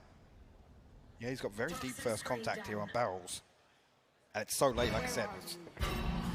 Actually, you're going to rely on 35. the diligence. Gotta get past Ye. Cleared at least on the first hit pan, still finds it though. Still takes down Ye. His corpse ended in spawn. Still 4 moving forward, 20 seconds, they make it on the side. This is the FPX we know, but Optic, are you prepared for this? Are you aware of this? Artist just found 2 out of nowhere, but FNS can't get it this time. It's all on Victor in a 1v4, and it ain't pretty. FPX, that composure being key. Xiao somehow gets away with his life. That Optic immediately revert towards playing kind of anti-plant here with some of the utility, but just a little off. I think maybe the fragment was expected to bounce back, but Artist with a beautiful follow-up here onto Crashies. 2 massive kills to flip that pistol round. See here, and I was actually having an interesting conversation with Josh earlier, just around the economy management of FPX. Another one here where we see 2 ghosts brought across into this, and 2 rifles and the Guardian. Expect another very slow burn here from FPX. Victor already progressing forwards though. I feel like you have to set a time on this. Again, nothing. No value off this. And doing this space early, between the second player as well. It just, again, to me, doing this early gives nothing when you're playing against FPX. You don't learn anything. Yes, they're still in spawn. Brilliant. They'll be there till 30 seconds. Now, one bonus is that FNS has slightly progressed over towards the other side of the map, but again, normally FPX are quite diligent at this, and FNS has to respect it, has to peel away from this if he can. Run, FNS, run. They are hot on your heels. And oh no, his support's just fallen. FNS trying to find a little bit of safety. He's got to go all the way back. This is looking all but over. FPX shut that down so comfortably. They really did, and again, you could see initially Optic want to explore a little bit, challenge this backline of FPX, but whether or not that trend will continue, have to wait and see. This is a point really where you rely on that support system, right? You talk about this initial application of Neon on Fracture and just how many different variables there were built around it. It's so difficult here on the defensive side. No, you're absolutely right. Light armor coming through. Take out their healer. But just to come back to the previous point, look at the purchase here. Yes. In the round 3. The average credits they're actually pulling across here, with a couple of light shields as well. A very, very good opportunity here. Not ideal start, but we go again. Victor. Trying to be proactive in this. How's the rest of his side by him? And yeah, doing similar things. And again, I worry if Optic struggle with EMEA teams, FPX are one of the most key characterizations of that. They play this slow, methodical style. We know that Optic want to get involved. They want to try and get proactive, get in your face. Not easy to handle. Tests you in so many ways. And again, we're at the 50-second marker. They're just approaching that A site. Now, it does mean they have to clear Victor. They have to go through that protocol list, but they've got to be quick with it and concise. The thing is, we know, though, FPX aren't going to burn up a lot of utility here. See Angel already setting up for the reveal. The knife comes through as well. Victor feeling the pressure very early on. 30 seconds, let's see if it counts again. First challenger, success for Victor, and needs to adjust. Fall away from this. Oh, no safety anywhere. Has to dip away again. 20 seconds now. This is getting so late in the round. Artis looking for a way forward, sprays in, eats the flash, but they've made it towards the site. 15 seconds. The 1-for-1 trade out. Wall goes up, and the plant surely about to come in. 10 seconds left. Nothing to stop it. We're in the post plant, 3v3. Optic approaches. Crash is going to try and get up on top. He actually spots Artis. The headshot lands. 2 left to find. Yeah, Xiao and Sugetsu trying to sit a little deeper on this one because you know that Optic are going looking. Trying to find where they are. FNS leading that gun glow and looking good. Xiao looking better. Couldn't quite get it. The trade comes out, and now the 1v1. Ye, where are you in this? A tap on the spike. He wants to try and get it to half. He gets denied, and Sugetsu is playing time and playing with Ye. And it's a dangerous game, but Sugetsu is playing it perfectly until then! Yay! Unbelievable! Unbelievable denial in the final seconds. He gets the defuse. Oh my god. It comes down to the last member of OPTIC, and it's Yay to deliver. What a round. FPX nearly closing it out though. They brought up so much time. Playing this deep position, and Ardis, see he's playing here off his TP, but Crashy's perfectly positioned on the box to find it. Let's go, man. No, I knew he would. I'm so amazed that he actually got that. The time was just a second away. Well, we look at it here with that economy management early on. FPX come in here with the advantage. There's a Spectre here for FNS. Light shields, Crashes Victor and Marved. Oh, but I like this Victor. Oh, stunning! Stunning shot. Takes Zipan out of the equation, and they can fall back now. They've got the man advantage. They've done great work in the first 30 seconds, which is difficult against a team like FPX. A little bit just almost completely unconsidered there for FPX. Stacked up elsewhere, nobody really controlling this area towards Belt. FPX will try and pivot back behind this pick. Victor already repositioned now, doesn't have to go exploit, doesn't have to take one of these early angles.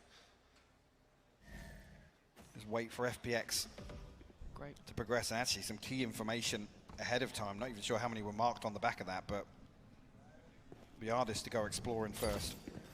Oh, careful. Could have been caught in a really poor scenario for himself, but again, 40 seconds, a little bit quicker, but Artist swift with it. Wants to take space towards the back of the side, but takes a lot of damage on the way, as does Marved, who's barely breathing, 4 HP, and they want to plant. They might just get it so far, nothing to deny it, nothing to stop it, and Artist still fighting, takes away Crashies. Oh, Artist again! When FPX wanted a round, they send Artist in, and Artist gets it done. What a round from Ardis, man. He just doesn't know when to give up. He's tagged up, he's stuck behind the box on site, and still goes exploring. Insane 4K from him. We talked about it, once he gets that confidence up, that bravado, that swagger from his gameplay comes through. He is the tip of the spear in this round. Second here onto Crashes, then swings back onto it, finds FNS. One enemy remaining. Oh, man. What an outrageous round from that man. Great to see Artist really hitting that form. Big games like this, and OPTIC again right back to it. Super aggressive, and it's worked to absolutely no result. They've had nothing out of this. Victor's been pushing up a couple of times. That one round over by Belt, it looked good, but here you've got nothing to bring into play. You've got classics. Maybe trying to find a little information throughout this round, but it's looking like 10 is inevitable. Victor, lovely try. Crashies is actually going to get Zipper. And a good chip damage on Angel. It's not bad at all, but again, you think about just the amount of weaponry they've got in this, everything that they have to play with. FPX should keep this pretty clean, but again, a little bit more damage. Shao, a little bit lower. Now just Crashies. Dowie's going to get much more out of this. Slow things down now. So gets you picking up the slack towards mid. Not a lot else for Crashies to really do here. Oh, he's just getting confident, man. And you said it before, Artist, when he gets going, when he feels that confidence, he becomes such a different beast of a player. Keep your eyes on him. You get that G2 Artist back, man. I mean, roll your mind back. He was one of the first players in the very early days of Valorant that was one of the names whispered around of, you know, what could this player be? Who will he become? And you're starting to see glimpses of that now. First big international land. He's put up 21 kills to 9. Up against a map that I'd say was going to be difficult. We saw it. You're facing off against Jay potentially, but I like the way he's not almost. Exactly. He's creating so much pressure onto OPTIC right now and actually navigating his way away from Ye. It's not even coming down to that head-to-head engagement. It's what can artists do elsewhere. And boy, is he finding room. This amount of impact alone is fantastic. And we praised FNS before on that kind of first half. The impact he had was exceptional. They need someone else to find some room here. Victor, I'm still not convinced on this Neon. I'm not, it's done nothing. I like the concept, but we saw nothing of it really in that first half. And now I was like, okay, maybe there's something here, but I mean, you basically, they showed their hand in the first couple of rounds. That stun onto pipes was like, okay, cool, you can't play close contact. We're going to burn up all of our utility. What was the response? Put Sugetsu and Xiao on one side, put Zipan and Ardis on the other. Put the two players who love peeking on the same side and the two players that actually just wanted a solid back line. Safe pair of hands. Exactly. And it worked perfectly. OPTIC didn't have any depth to that execution towards A. So we now look to where else can OPTIC go? Obviously, there was a timeout just called in. Trying to potentially find that answer. What can they get done here? Operator out for Yay. They need someone to stand up here, find some impact. The ult now invested over towards B long. Should deny some of the options here. Let's see where FPX take themselves. Funneled towards Yay. This could be a key round if he can find the impact. It is, but you look at the setup here and it's Victor solo towards mid. Curious as to where he ends up. Yep. FPX will gather towards A site. Yay, a much deeper angle this time around, but an operator in hand. Oh, command. And Hunter's Fury coming out as well. Oh, Crashies! That's like a cross map. That's from Spawn, finding Angel. But Zipan's traded on. He found the knock onto Marved. They still haven't quite cracked onto the side. That's the element. He loses the fight. Sugetsu punishes. And now it's on Ye, the backbone on this site. Mid's open and it's terrifying. The res comes in. Zipan's got Marved. And FPX trying to build back into this one. It's down to a 3v3. The key thing is Sugetsu's pressuring the backside of this B site here. Going to force FNS back into the Viper's pit, but we'll actually give it up for the time being. This timing here on Crashes could be crucial. It's absolutely everything. FNS around to the 1-for-1 trade. FNS goes down, they're back on towards the site. And Crashy's waiting for that cross. Two players coming in. Surely he doesn't get a shot at this one. No, you can see the plant coming in somewhat safely. Yay on the way! Zipan! Hits it with a drive-by! And now Yay called upon. 2 kills already. Needs 2 more. 85 HP and a tap on the spike. Looking for someone to peek, and it's Xiao!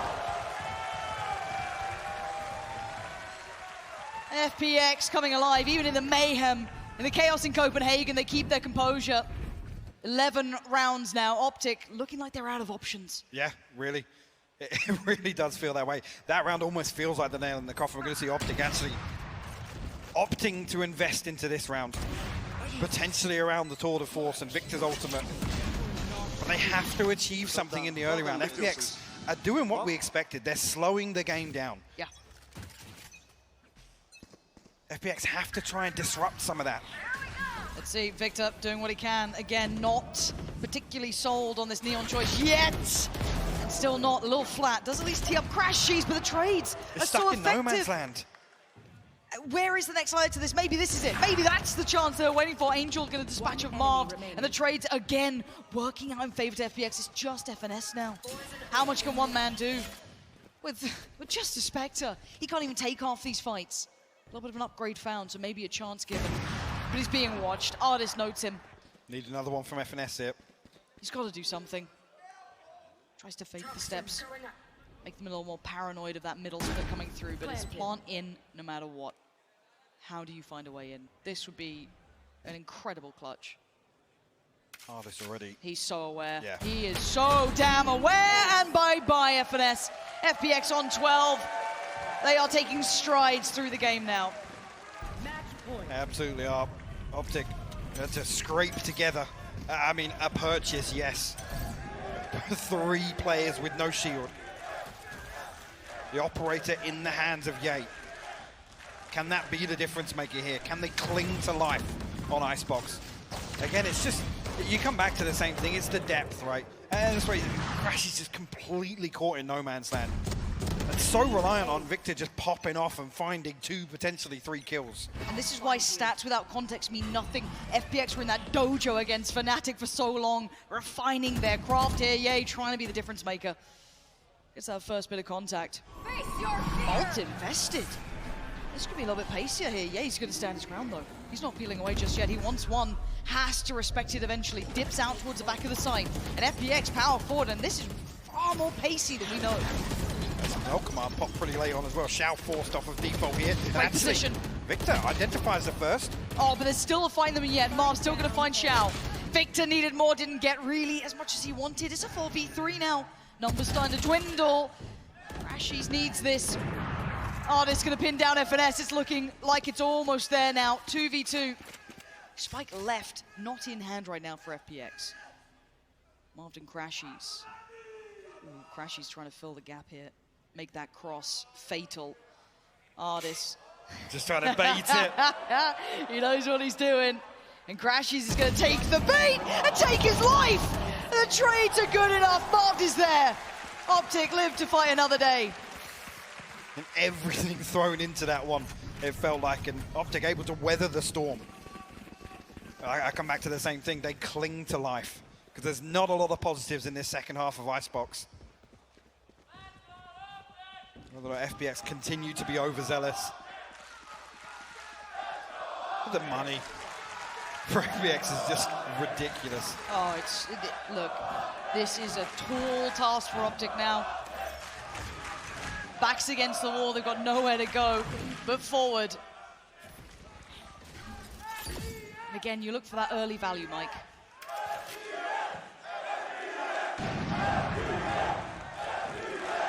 Oh, and Artist stills the nerves. Around the corner, first chance at it, but it's Zipan to draw blood. Victor falls for it again. And nothing gained off the back, really. Rotation called upon, but again, you can see that Sugetsu's already slipping the net. He's through middle. This is dangerous. Angels went out on the site.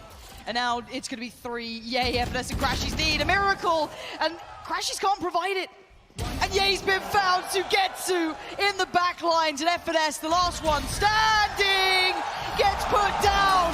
13-8, FPX looking mean right now. Hitting their stride here. And this was the big variable with this veto for me. Yeah. Again, in terms of expected outcomes, what were we going to see from FPX? Again, the trial by fire, they're kryptonite regionally here, and they demonstrate just such a solid understanding of how to play this map. Again, that's actually after OPTIC had a massive advantage early on. I feel as though we finally saw a little bit of those glimmers from OPTIC, but they were so fleeting, Mike. They just didn't stick around long enough here. Well, the concerning thing is that actually the things fell apart in the mid-round. It fell apart after that first step of the execution where actually it relied on somebody digging a little deeper, popping off, and it's not often you're having that conversation about OPTIC. No, and it's not often FNS is the one putting up numbers, becoming super clutch in this. Without his impact, that scoreline I think would have looked much worse. FNS doing a lot of damage here, and again, I don't want to just put this as a negative towards OPTIC. I have to put this as a positive towards FPX here. It doesn't feel like we just watched a 13-8, that's for sure. No, I mean, for me, again, Artist having moments here, really cementing himself as one of the best in the world.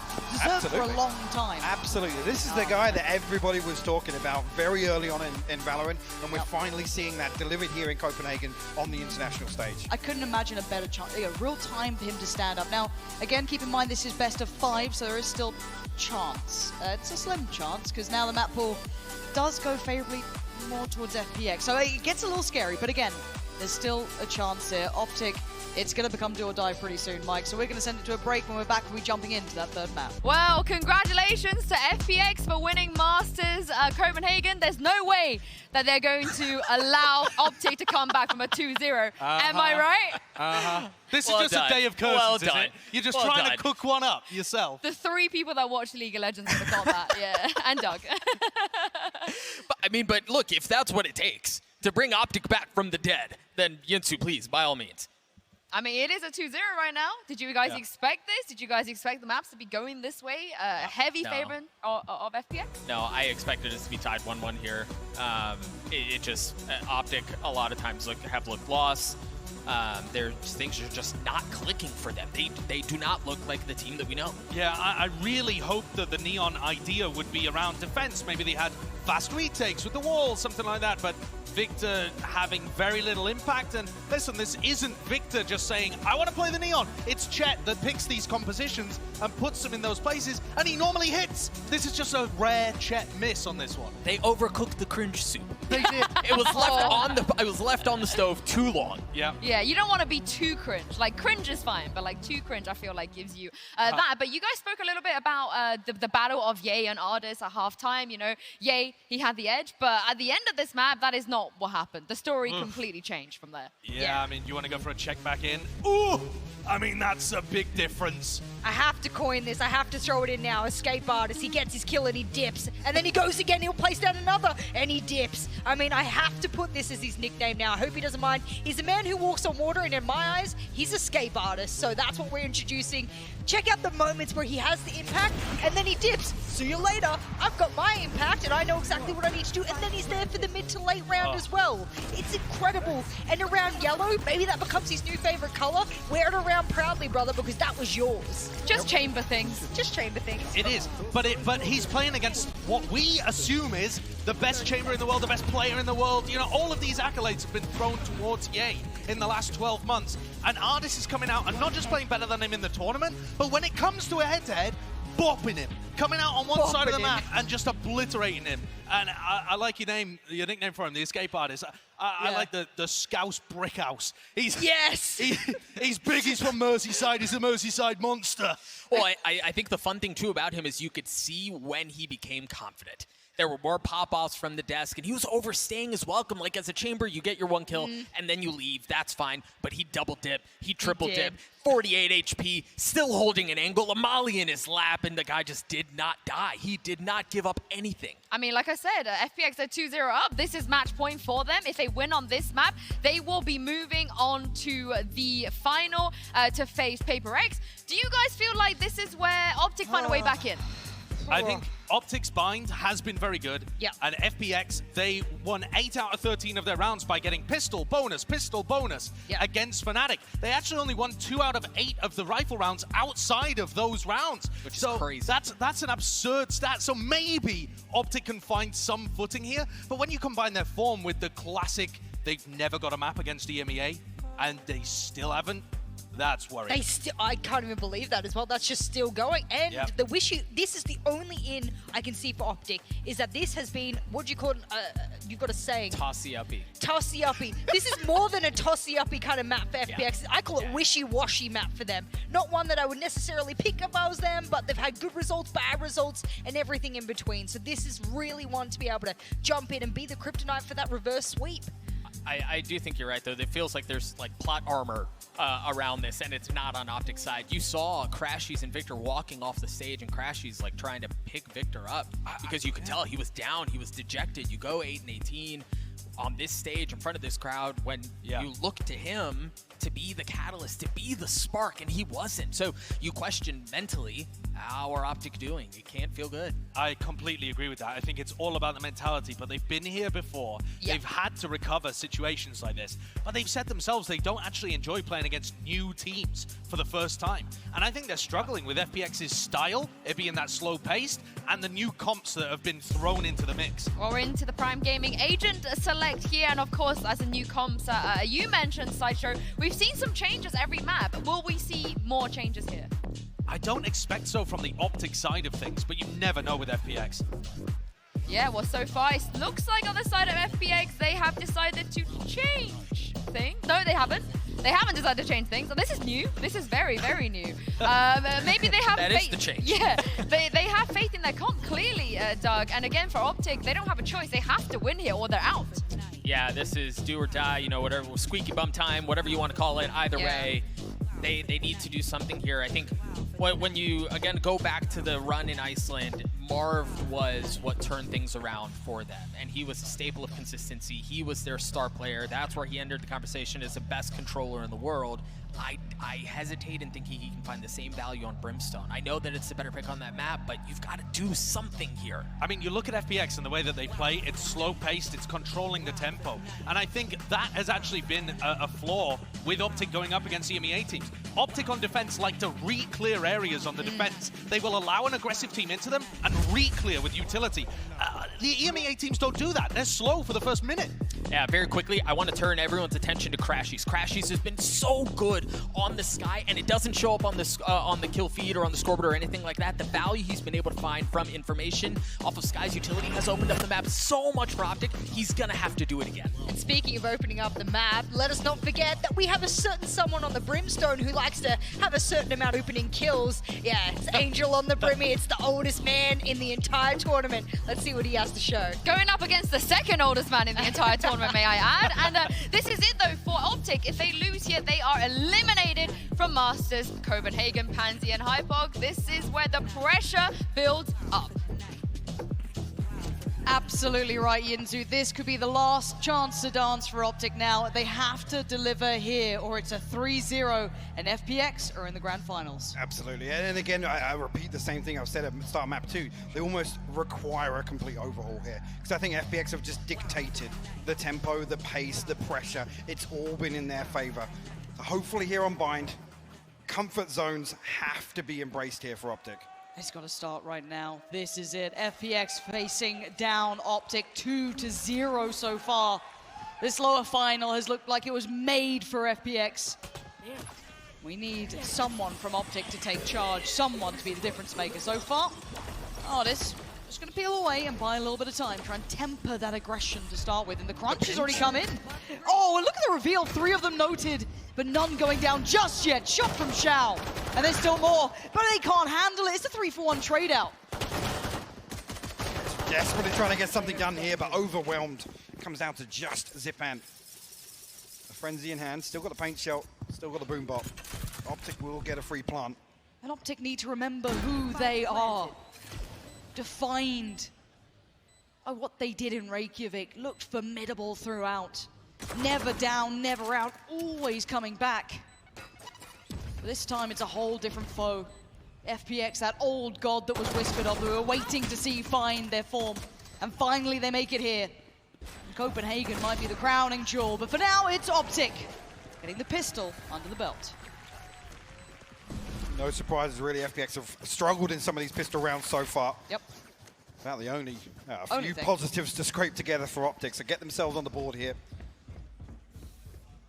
If FPX decide to throw some sheriffs in once again. Actually, yeah, both teams have a 100% win rate on Bind here at Copenhagen.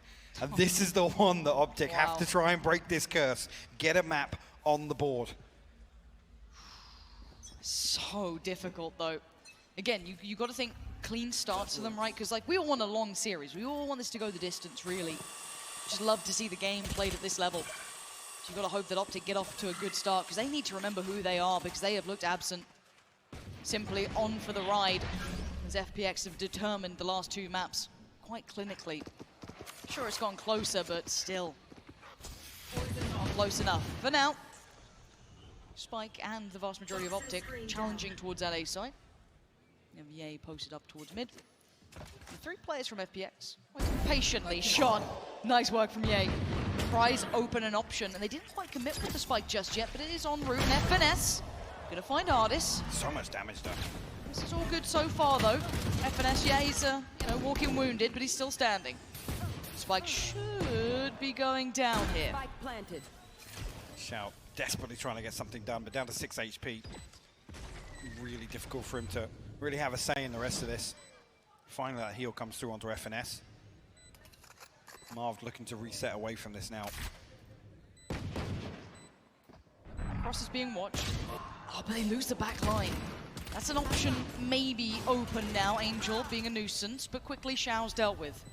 So again, FPX looking to deal damage here. That's damage.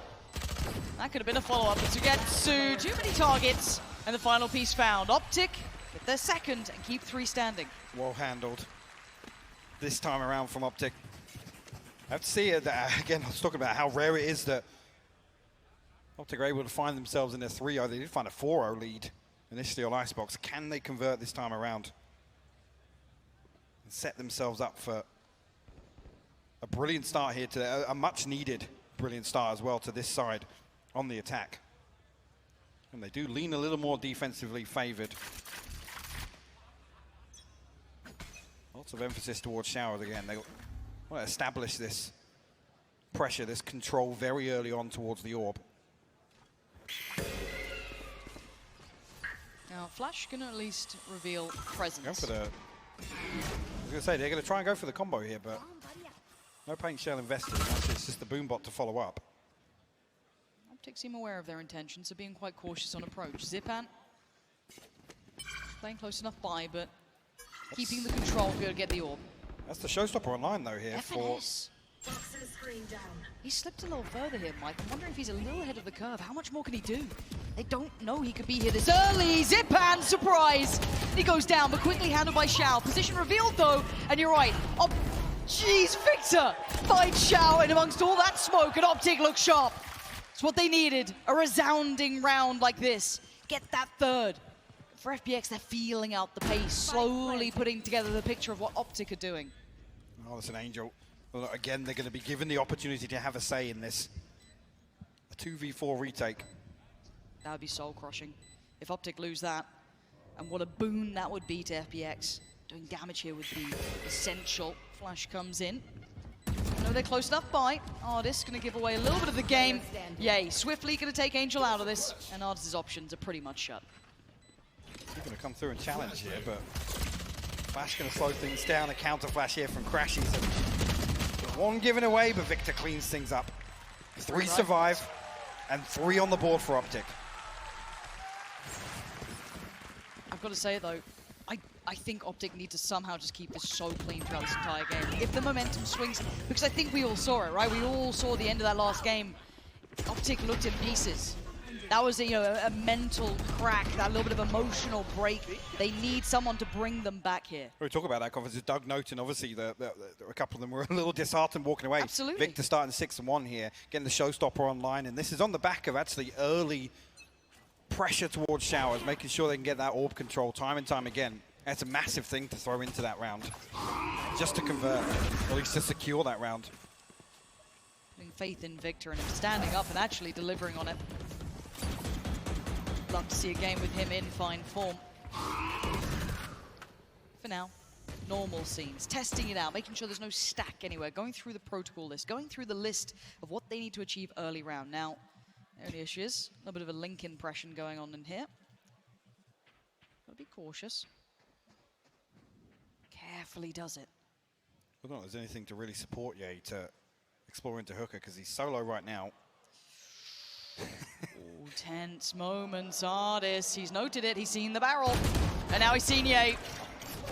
Should be calling for support now. He's just so diligent, man. Even there where you feel as if he's got a little bit of space to peek, he's still so cautious. Oh, labored, but it's still good enough.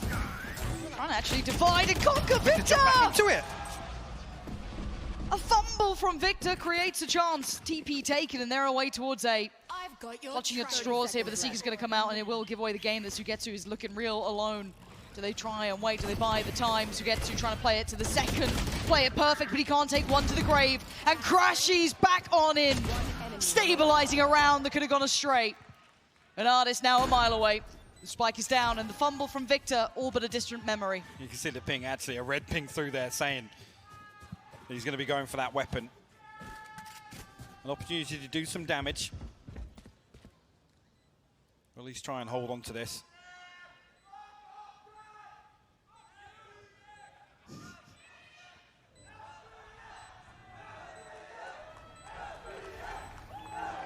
This round for Artis. Be a consolation prize at best.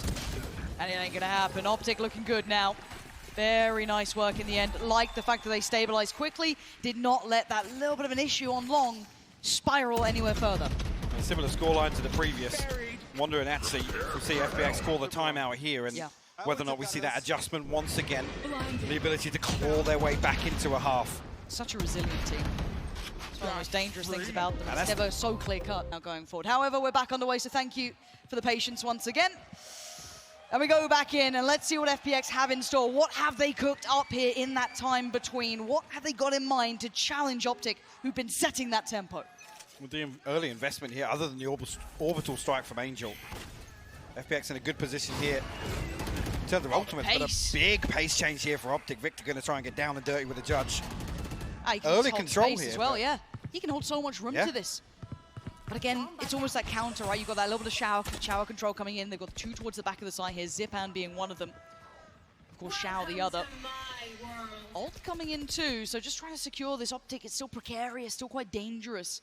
Not quite clear in that side, and there's the contact. The plant's going to be really tricky though. Oh, super dangerous unless they can clear one of these angles, and they just haven't just yet.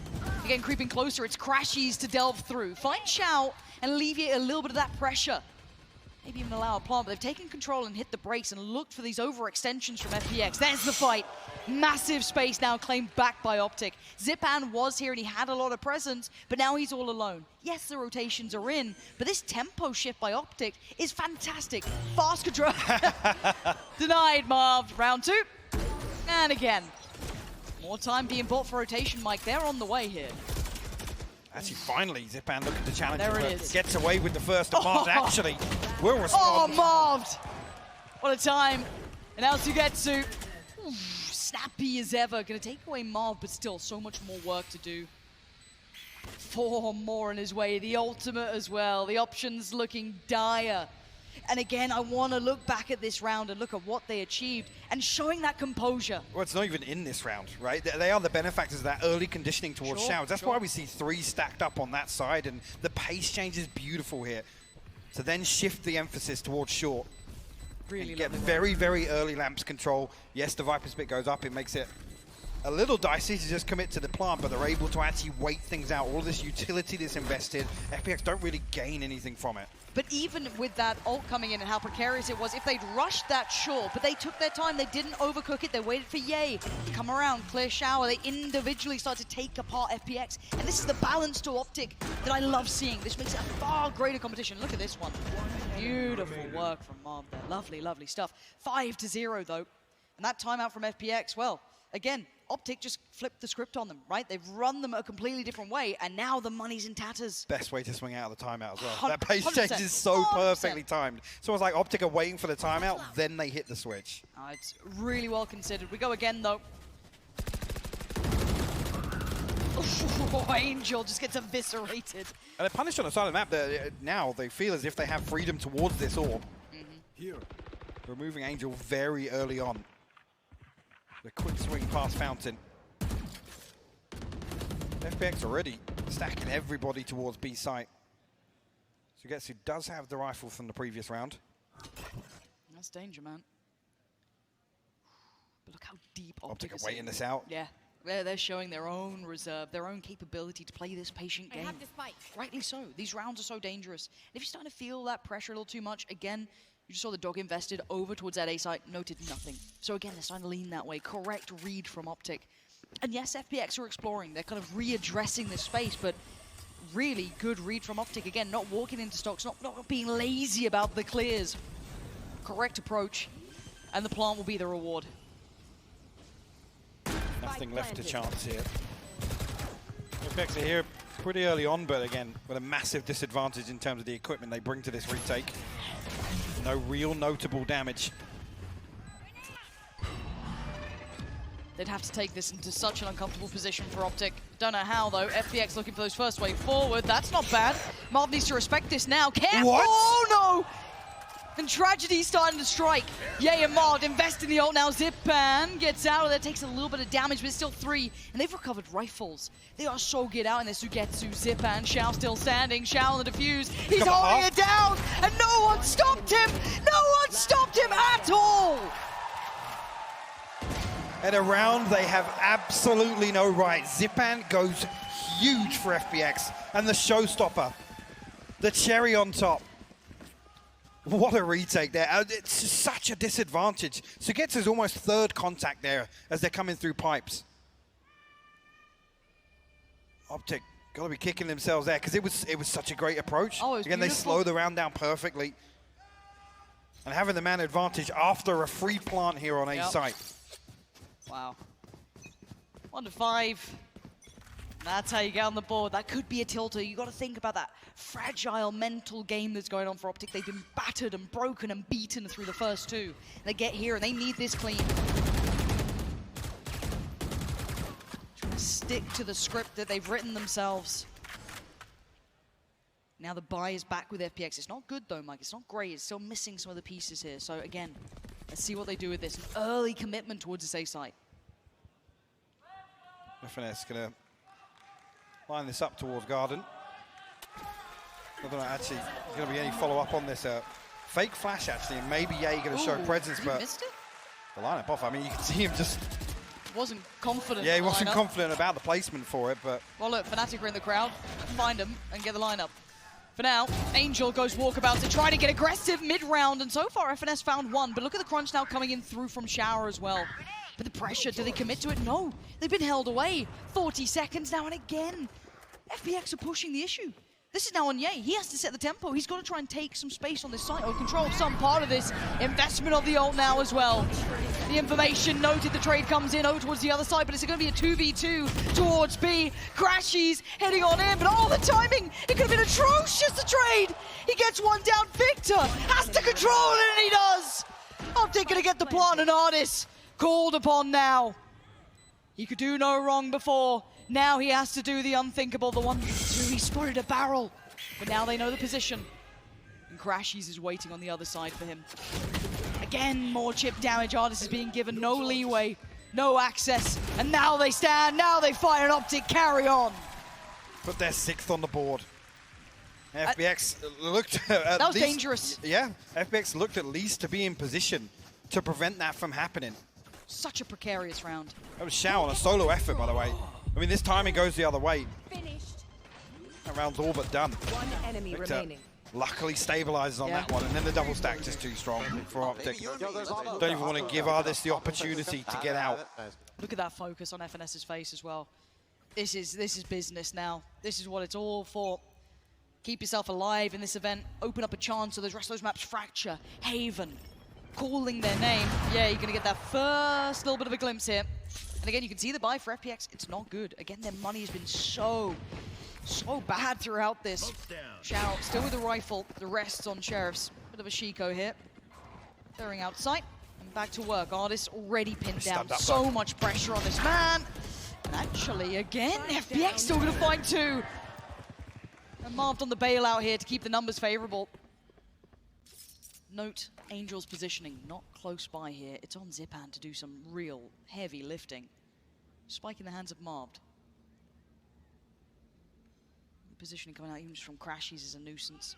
They've hit the brakes for a second. And again, OPTIC trying to just draw them in. Say, oh, you're willing to take a fight, you're willing to overstep here. FPX not playing that game now. Looking a lot more composed. Crashies catches the headshot from Zipan. 5 HP. It's difficult now because Zipan still has the paint shell as well. He looks so vulnerable. 30 seconds Tap on the left. spike to draw it out, but Marv's going to commit on this. No, has to be careful, and Zipan makes a little bit of a mistake with this. Spike planted. But Ye, oh, the damage! Ye down to 5. This is possible. Zipan could do some damage here. It's a gun now. Two of them are sitting on 5 HP. Marved has to be the saving grace for OPTIC in this. There it is. Crashies safe in the end. They barely stay alive. FPX looking deadly, but still the scoreline. It's 7-1. I was talking about needing a total overhaul here. This is an absolute contrast. OPTIC, from a fundamental standpoint, are just playing much better Valorant here. Yeah, you can see, yeah. Lovely. The readjustment perfect again. Forcing Zipan to come out and explore towards site. Unlucky not to find the kills there on those 2 headshots, obviously. And I'm waiting to see if this could potentially spur on seeing OPTIC finding comfort on this stage. So I'm going to be honest, that first game they played, FPX blew them out of the water, right? It was not even pretty. It wasn't even competitive, if I'm honest. There was a couple of glimpses of hope there, and obviously FPX were phenomenal. Like, they are so good. But I've got to say, FPX to me hit the ground running. They looked good the second they walked down the stage. So I want to see OPTIC find that so we get those competitive last 2 maps, because they've been one-sided affairs so far, which doesn't necessarily make for a great game. It's been pretty back and forth, and finally we get to see a good look from OPTIC. Finally.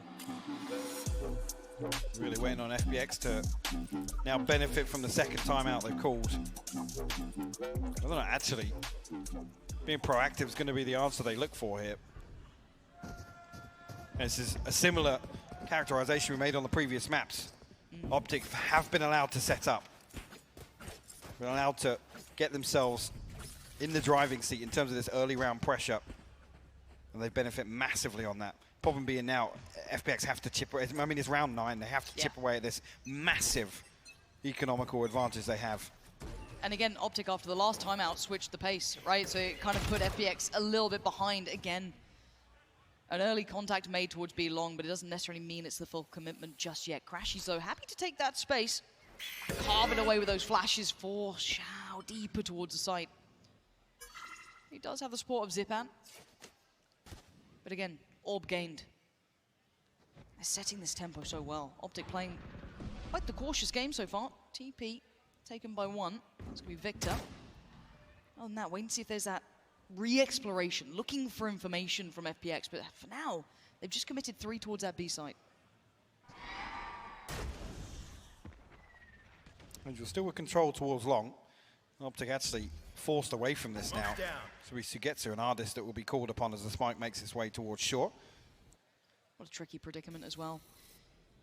Look for Ye to try and find contact as well at this exact same time. Crashing. Oh, the timing! Oh, Sugetsu! He gets 2! Unbelievable, but onto back in kind by OPTIC. Prepared for the contact. Nardis, would you dare? Would you dare go further here? Underhand, swings it. Mark turned it. Man. How are you so good at this, Mark? No, quick TP. They're going, it's all on Angel. Angel on the other side, playing by the side. He did not rotate. He waited patiently. And now there's 3 victims on the other side. Angel, this could be everything. Gets 1. He needs more, though. A tap on the spike. He's going to buy time. 10 seconds. The fight! FNS wins it. Value found, and Xiao now the 1v1. Oh, and FNS went for the fight. He has to stick. Oh, my God! Xiao again! How many times can this man destroy OPTIC like this? 2-7, the scoreline still safe for OPTIC, but an instant hit on the timeout. Again, you can see the hesitation from FNS there. It's reconsidering this first tap on the spike. And Xiao knows the positioning. He knows that he has to commit to the plant there. Lines up the wallbang perfectly. And it's that man again. Give FPX their second. Not really going to benefit off that in terms of the economy here. Still going to be struggling. It's OPTIC to call the timeout now. This is recovery for FPX. This is confidence boosters. This is getting the read, the lay of the land. But so close, you kind of feel to yourself, do we adapt from this? It was only down to that 1v1, a quick mid-call, a quick audible call, take that TP, get to the other side, and Angel was still there, still buying time. This is when it becomes hard work for those coaches. Chat out there, Doombros, going through all the options. How much do we adjust? What do we note so far? What do we lean into? Because 2-7, you still got to feel this is good for OPTIC. Absolutely. Yeah, we talked about, you could argue, throwing away that previous lead on Icebox to come out with an even half. Looking to seal this one home. Decent position here as well, coming back onto this ultimate cycle as well. Crashes one away from the Seekers, FNS one off the Viper's pit. Everything else available for OPTIC. And still the benefit of the economy. For me, look at this stack. It's 4 players from FPX. The correct read for now as well. Ye left on the other side of the map to deal with, it's going to be Ardis over there. So that battle rages on. But an even battle towards this B site. How does OPTIC try and break down FPX, who've now committed so many players to this? Flash goes in, and Marv tries to take a walk, but it's Xiao. And Xiao is becoming an issue. He's starting to activate on this map, and that's something you do not want to see. If you're an OPTIC fan, Xiao is the biggest danger they can face. Sugetsu gets away with his life until now. Victor trying to chase him down, posts it, gets Zipan. Oh, but Sugetsu from the nets! Drags him to his grave. And you can see the quick TP, it's a race against time, and the rotations. Oh, I thought it was gonna be a second, it's not. Oh, this with a Spectre. He's dropped his gun. He's made a meal of it. He's down to just a classic. Oh, this, how are you still alive? How are you still standing? Sugetsu's on the way, but it's a mile away from any sort of safety. Plant comes in, and OPTIC in all the madness somehow look the most likely now. Sugetsu has to get here fast. Crashes down to 30 HP. He's got the rifle.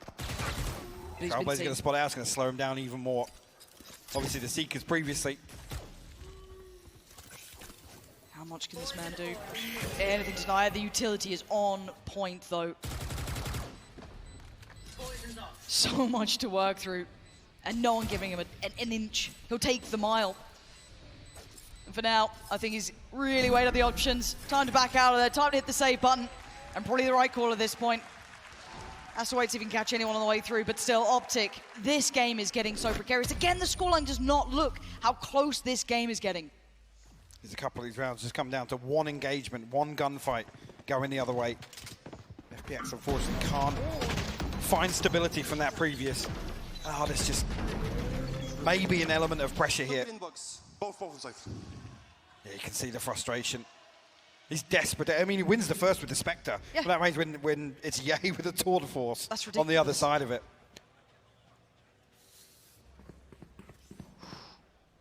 This is just broken the back of FPX, though. Their money. Again, it feels like they barely get a chance at a full buy here.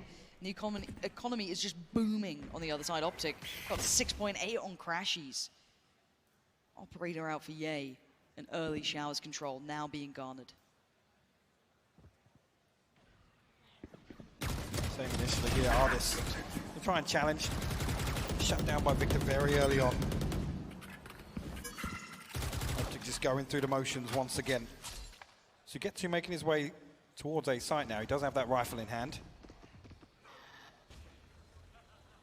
How much space is FNS going to get? He keeps just slipping a little bit deeper than they'd like, and he's going to catch Angel. Denies even further space towards U-Haul. Victor working his way out, but that smoke contains a threat, a danger. Two players on the back lines to get to Chow. Molly invested in cautious work with that plant. But it is in, and the time is in OPTIC's favor.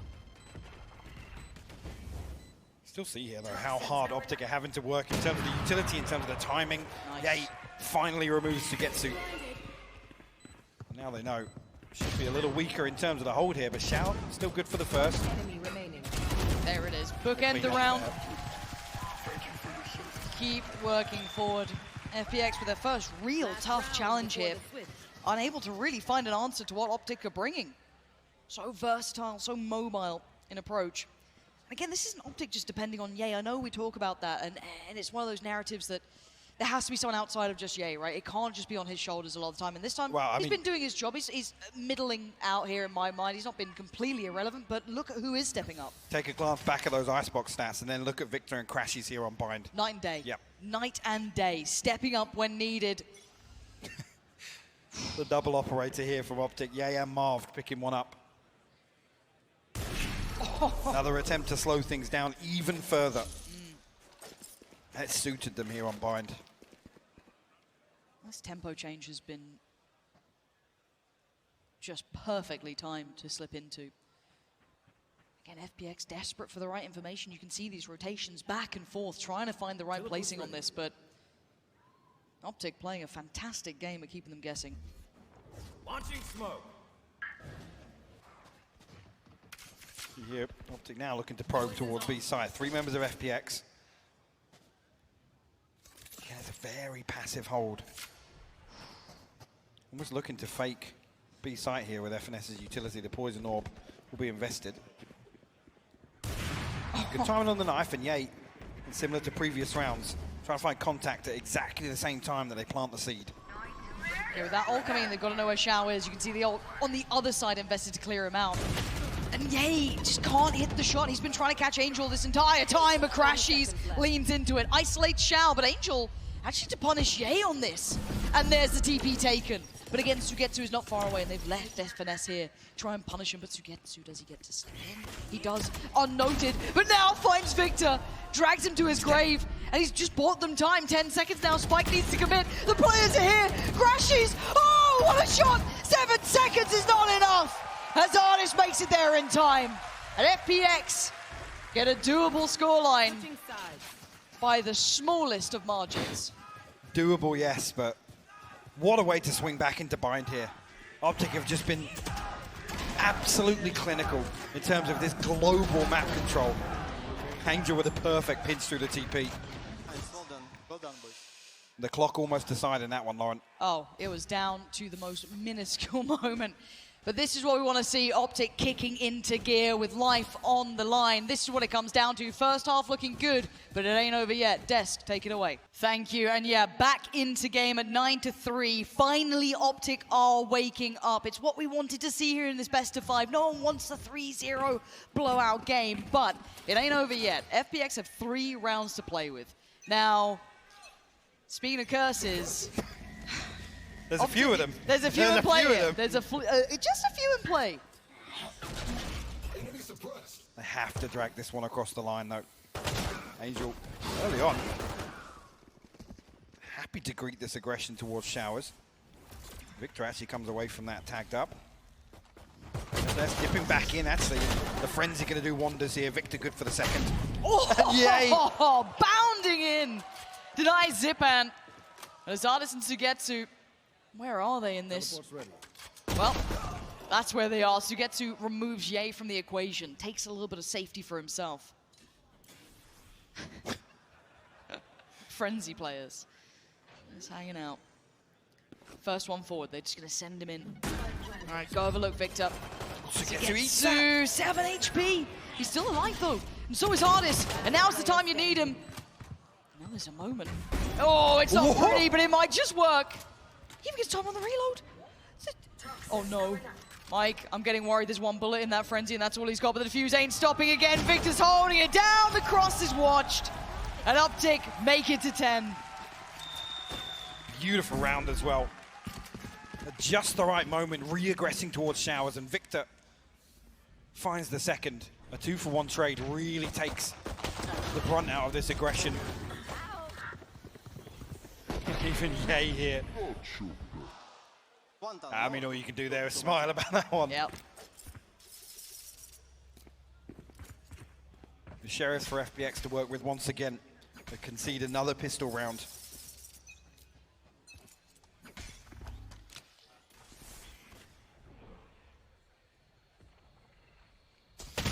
Sheriffs all over, and Zipan the first to go. So, at this point, for OPTIC, the cleaner the better, and obviously for FPX, they'd love to be disruptive in this, be saboteurs somehow, but where do you find that presence? Where do you try and create that discomfort or discourse? Looks like Showers is at least on the protocol list for FPX. Victor on the other side, who's now called to attention. And Angel, happy to step forward. We'll note at least one of the players. You can see the push and pull, trying to draw the attention away. But again, caution being shown by FPX.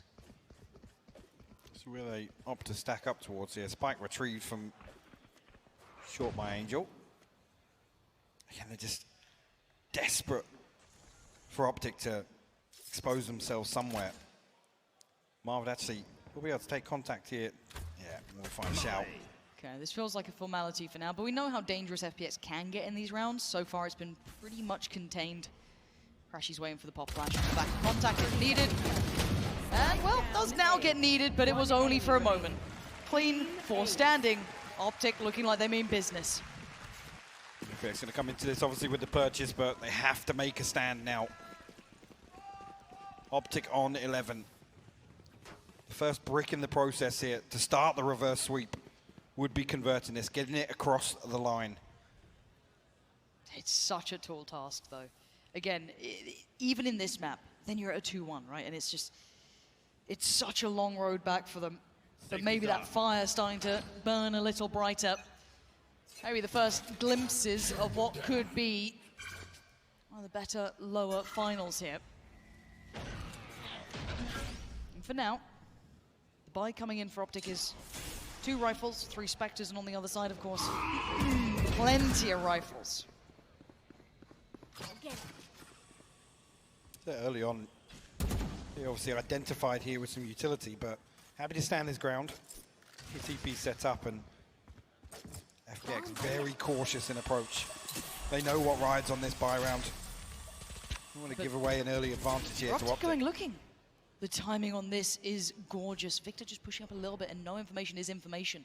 They can free up Crashies to hit that rotate button. Now they got 3 in the right place. This is all a good look so far, and a worrying one for FPX.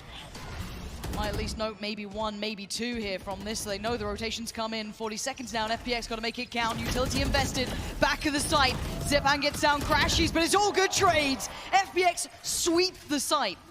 And yes, the rotation's on the way, but it's still so unlikely with the spike now down. How much damage can they do? This is 4 standing for FPX. This is good. Victor and Ye might just commit towards some damage here on the way out. Ardis happy to try and defend elbow here, buy some time, but yeah, actually finds the wall bang up to Sugetsu. Ardis finally cleans things up. 2-4. FPX will get their 4th. That's what they needed. 4 on the board, 3 players standing as well.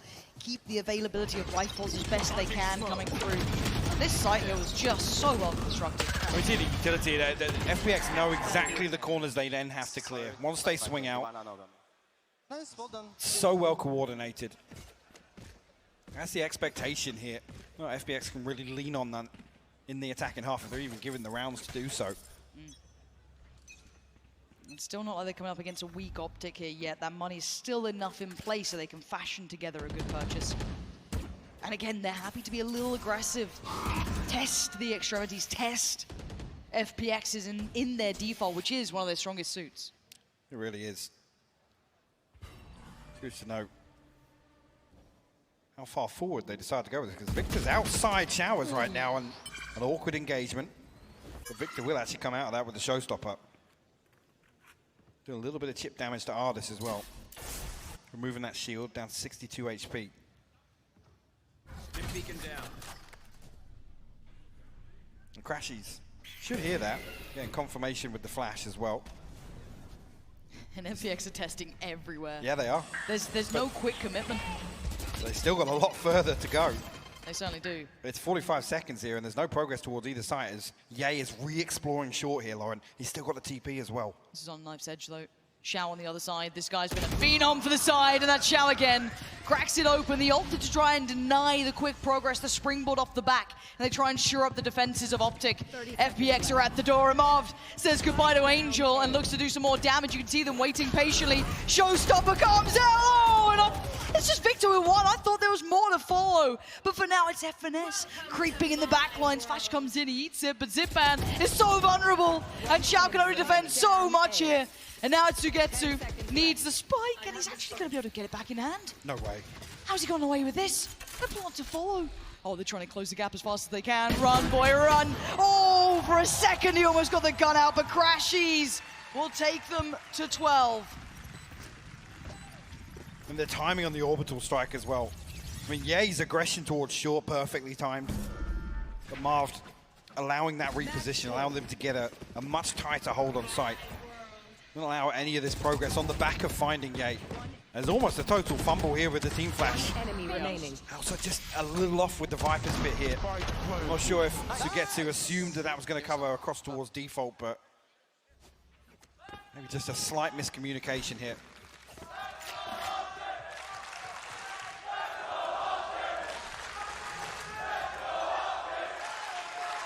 $12-4 now. The reverse sweep now beckoning. How much can Optic do in this game? The first real piece in the puzzle for them. And FPX, the first time we've seen them without an answer. Chip damage done towards Xiao. Same to be said to Ye. Really caught off with the second swing as well there. Another very slow approach to the early round. And Optic doing well not to kind of feed into this, honestly. It's only really been Victor and Ye to get curious. As previously said, it's been at the right time. I mean, look at the difference now. Ye sitting super deep as well. You still do have some side control being kept here.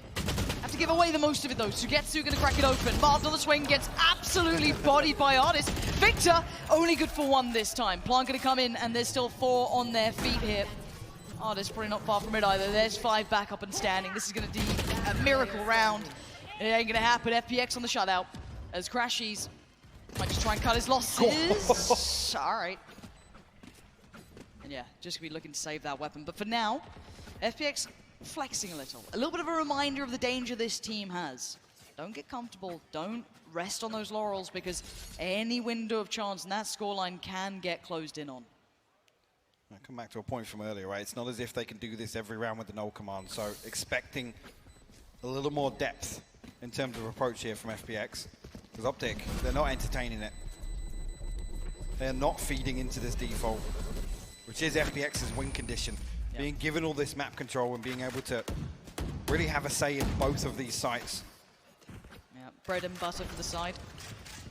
But it will at least call for OPTIC to have to be a little bit more reserved with closing this game out too quickly. Their buy will be broken in the next round. Bam. Lucky boy there. 6 HP. Yeah, didn't see the HP. Well. Wow. So we do have the hero rifle kept over for Crashies, and he has been leading the way. The hero so far for the side. And the rest? Ain't much. Yeah, he's going to join him at least with a little bit of impact here. But you've got to feel this should be 6. Can anything change this? Right place for it though, Crashies.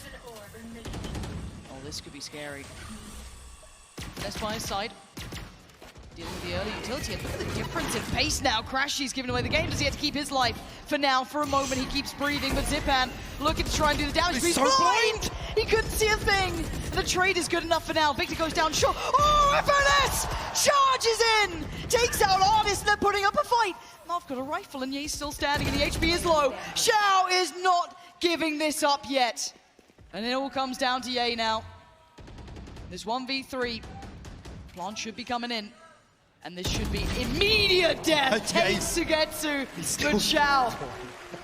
Xiao is keeping this together, man. The safest pair of hands on this FPX side. Brilliant recovery. And again, it's another example of FPX's ability to just completely mitigate Ye. This time around, I mean, previously relying on some of the utility from the KO, maybe even just a null command.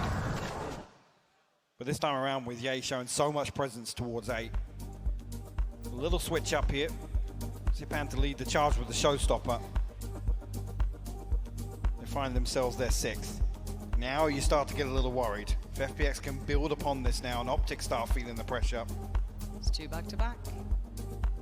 Xiao starting to become a little bit, more warmed up in this, bit more impactful, finding that room, finding those frags. But again, OPTIC, they have timeouts still, right? They hit the pause on this. This is the big round. Now they've got the money coming in as well. They have everything they need to really do damage this round. Bear in mind the last one was, what, a hero rifle and Ye, right? So it still wasn't much. There's FNS with the heroics as well. Yeah, puts his life on the line, just dives in. Why not? But this is the first big test for OPTIC, considering the purchase is back out. I'm not sure on the ult progress yet, but again, something to note coming into this one is if FPX convert this round, that is when you start to worry.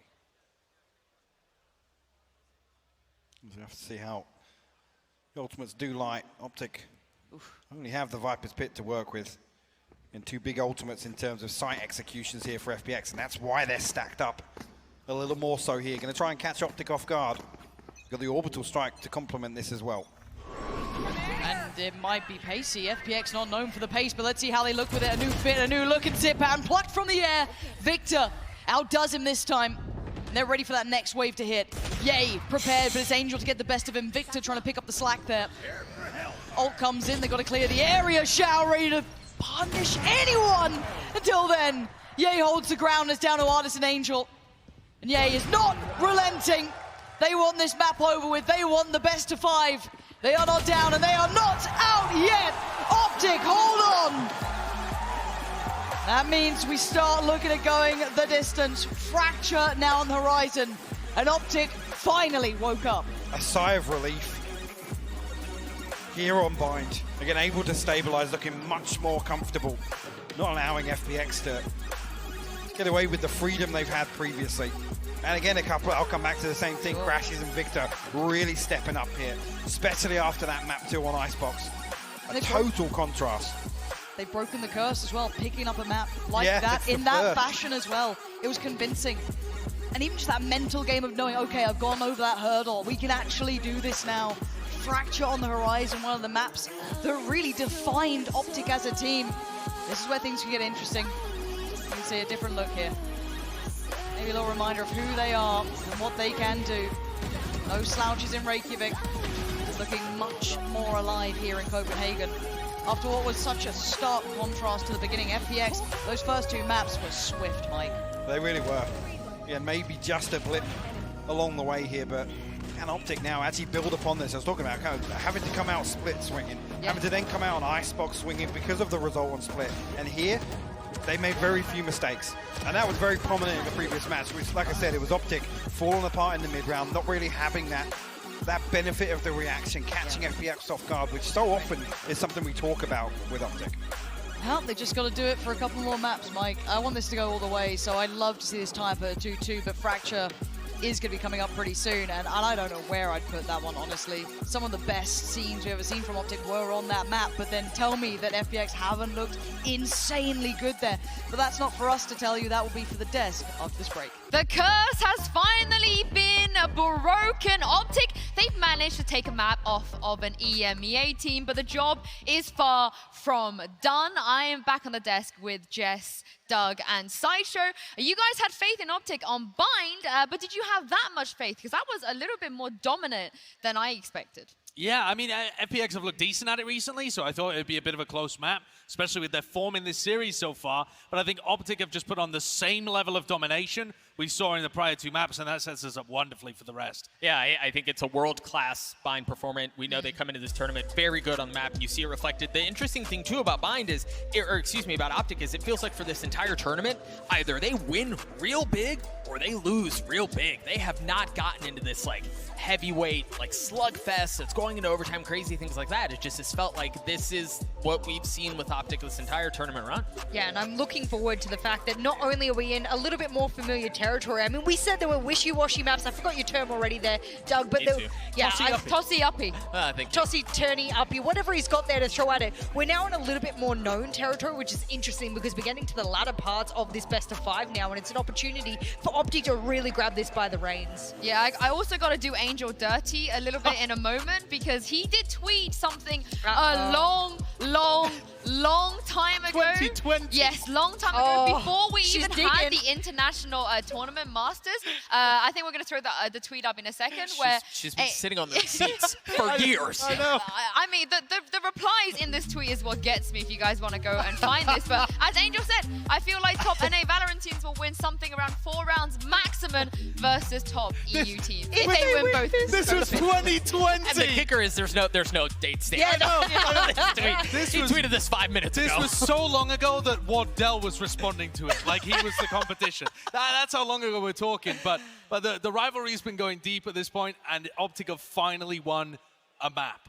But that doesn't mean they're going to win the series here. Oh, does it not? You don't sound like a believer. Are you a believer in the reverse sweep? 3 maps in a row? I feel like the script is so well primed that if they were going to do the back-to-back, that they might as well do a reverse sweep to add a little bit of a cherry on top that has otherwise been unwritten by them thus far. Yeah, and 2 of the players on OPTIC have turned up to, I guess, gearing up for this reverse sweep, Doug. And that is Crashies and Victor, 2 players that didn't look great in the first 2 maps. Yeah, and especially Victor, to be honest, but they both came out of the gates looking so good, and we highlighted Crashies at halftime, and for good reason, but Victor was quietly fragging up there with Crashies, and again, I think we've looked at OPTIC through a lot of this tournament and gone, okay, where's the spark? Where's the fire? Who's the catalyst to do it? If it's those 2 guys who are popping off, that bodes well for the future. It bodes well specifically for the near future, because this duo is going to be working together on Fracture, doing somewhat similar stuff. And I don't care, you can't be looking at the Neon on Icebox and say, that's how he's going to play Neon on Fracture. It just doesn't work like that. That's not Victor. That's not what we've seen from him in the past. And I hope that doesn't come back to haunt him mentally when he jumps into Fracture as well. I hope he doesn't think back to the last time he played Neon, you know, very recent. That recency bias, whether or not it sits in the back of his head or not, he goes, oh, I really didn't take space well. I really didn't have the impact I wanted with the Neon. I hope he just lets that go, because you're right. Some of the world-class, they were able to pioneer how Neon looks on Fracture. Oh, I think he let that go on Bind. I think he has long forgotten about the Icebox performance, and I think he's going back to comfort. Again, you mentioned that they pioneer this composition. This is where they're comfortable. I have no reason to think it will be any different here. I mean, this is also the reason why we believe in a team like OPTIC, right? They have the experience. They know what it's like to just brush off a loss on a map and just move on and not let that get to them. Yeah. But going on to Fracture, it's not just about the recency in terms of the map they played today. Their Fracture has not looked good in this tournament. Well, the problem with that is that they played it against FPX, and that is, of course, I mean, of course it's not going to look amazing there. And okay, they played against DRX as well, where DRX are a fantastic team. But OPTIC are amazing at this map. It's been either their best or their second best map since they've added to the Neon to the pool, and it picks specifically well against the defensive style that the FPX like to showcase. If FPX are putting up one-ways and trying to hold down halls and thinking that the Neon's going to respect it, they're not at all. They're going to be up in your face and pass that one-way before you can blink. Right, even if you try to drop a knife or something to slow him down, Victor's going to get around it. You won't really know what hits you. And I'm actually, because of that, I'm curious to see if FPX, given their propensity to change compositions for what's before them, I wonder if they bring out something different. We've seen teams in this tournament effectively stifle the pace with which OPTIC like to play, and FPX are going to have to do it here. It's funny because I just think back to the last time they played this, and they went up against the Neon, and Xiao just went, okay, run at me then. I guess I'll just withstand the storm. I'll weather this storm that you're throwing at me. So I do think that FPX has the propensity to be able to counter the speed. We've seen it on Icebox as well. I do think there's a possibility, and this is one of their most played maps just in Copenhagen. This is something they've been tested on. After the DRX loss, that was the first time they showcased it on the international stage. They went, you know what? No, we're going to get better and better and better. They did. Every time they played Fracture, it has been a better performance time after time. So if now it gets even better, they would have, you know what, funny enough about that tweet, they would actually have to 13-4 for it to be better than previous performances. And that, I mean, that would be iconic. I think there's two areas of the map that you really have to be focused on here. And it's the fight that's going to be happening around A halls with Angels one way that we're likely to see and the Neon trying to run through it.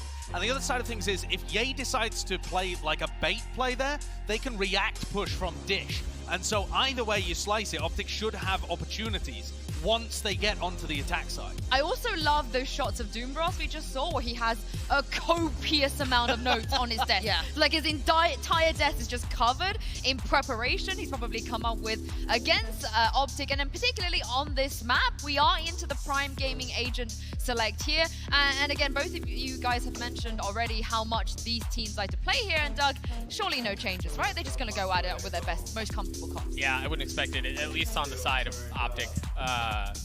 Because of the things we've already mentioned, but I wonder if this is where we're seeing some of that turn in this tournament, is when you are this world renowned on a map, right? When you are the innovator on this, there's going to be a lot of film of people looking at you, seeing what you do, and while OPTIC have been able to weather that historically, there's a lot of tape for both of these teams though, and I think this is one of the maps where you can look at the prep, the coaches, the IGLs, and think about, do they have a good game plan coming in, and do they adapt well during the series? And I love the fact that we'll have, you know, the Rays and the Fade to play back against the Neon. I know that we've said sort of Xiao and the likes have just stood there and weathered the storm, but I think there's an opportunity for them to capitalize on their utility usage. They've been strong with it thus far, and they have the firepower to really back it up. That's what I'll be looking at, is how do we see this going forward? I think I said to you, Josh, before, that was it OPTIC that starts on the defense on this map? Yeah, there you go. On defense. So we won't really know until the second half what is in store for us, because that's where the Neon really shines. And I think this first half might be defined by that chamber battle again. You get to see Artis playing against Ye, and Artis got the better end of him on map 1. I think that's going to be in the back of Ye's head. Well, this is it. FPX, they have another chance to close out this series. OPTIC, once again, Pansy and Hypok are fighting for survival. Absolutely right. It is a matter of trying to stay alive, but what a great arena this is going to be on, Mike. Fracture coming in, so much history of these two teams very much individually here. Yeah, more so they're obviously leaning towards the side of OPTIC. This is where we should see them really build upon that success from the previous map and having a comfortable map win, particularly for Victor. He is going to be the key stakeholder here for OPTIC. It's a lot of pressure on one man's shoulders. It's an awful lot of pressure. It is, but he has to rise to the occasion, or it'll be FPX to book that ticket to the grand finals. That is what's on the line, not just survival, that way forward. A chance at an Artist already. How on earth did he just find Victor? Off the rip, and actually, Marv and FNS carry on exploring, and Zipat's found Ye on the other side of things. There's a massive gap now towards A site, but Marv will find Xiao and Ardis. Won't affect the plant though. No, Spike will be going down categorically uncontested, so that's going to be in. Now the time is on FPX's side. How deep OPTIC still are away from this. They've got a long way back into this one. There's 2 frenzies as well on the retake, so they have to close this distance to make these weapons count. So much to get through before you even get there. It's still so late in the day. Flash goes in. Not really affecting Angel just yet. He's still sitting pretty. They have no idea he's here. Angel doesn't get checked on, and he gets punished too. FPX lock it down. A reminder of why they won those first 2 maps. Talking about just at the start of the day as well, Baller mentioned it in that illustrated segment, just the total map control. It's all-encompassing from FPX, and they're in position to react perfectly on the back of that. A beautiful opener from Ardis. Sign of the times, man. Xiao and Ardis maybe overstaying their welcome slightly, but like I said, it didn't affect the plant. Now with that under their belt, FPX taking away one of the strongholds that OPTIC actually had throughout these maps was the pistol. We now look to see what they can achieve here. See a very, very limited buy. Right place though, good flash, and the Overwhelm Marv gonna do well on this. But the instant and swift reply, FPX get 3 right on back. Again, this is classics. Yeah, he obviously possesses a little bit more danger than most in these rounds, but it shouldn't be too much of a bother here, as long as FPX plays that collective and they trade effectively. Find you. Yeah, you're a little bit disconnected right now. FNS will be noted, at least deals with the reveal. Straight away, FPX going to try and gain the advantage on the back of that. Find themselves an open A site. Cautious here, but the death ball approach come through. Whether or not actually, yeah, and FNS can get ahead of this here. I mean, the timing's there. Yeah, you're not going to entertain a P. Just catches one on the pass. They're so aware of it. Yeah, he's still going to catch Zipan. With 25 HP, he'd need these to be so clean. Uncontested, a 1v3. Feels like a formality, but maybe Ye can change my mind. Not now. FPX with 2. Course correcting after bind. Another well-managed economy very early on here. They come into the 3rd round with a very comfortable setup. Angel, 5 kills. Who is this man? Good opener for him. Absolutely. And come under a lot of scrutiny or criticism here for being at least early on in this event, but proving his worth here, and he's been pivotal actually on Fracture in particular. Oh, absolutely. I mean, his value may not be reflected in the board and what have you, but again, he's taken a team on their international debut to this point. Just look at FPX's bonus again. It's the light armors to offset this, but they can run this through and it can be a scrappy round. They can rely on trades. So they don't have that worry of what the next purchase is going to look like.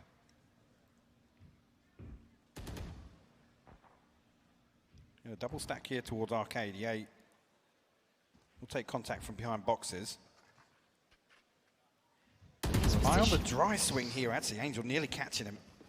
It's a dangerous game though, because Ardis isn't far away either. You can see Marv getting almost brought into the fight as well. We're drawing an extra player here as well.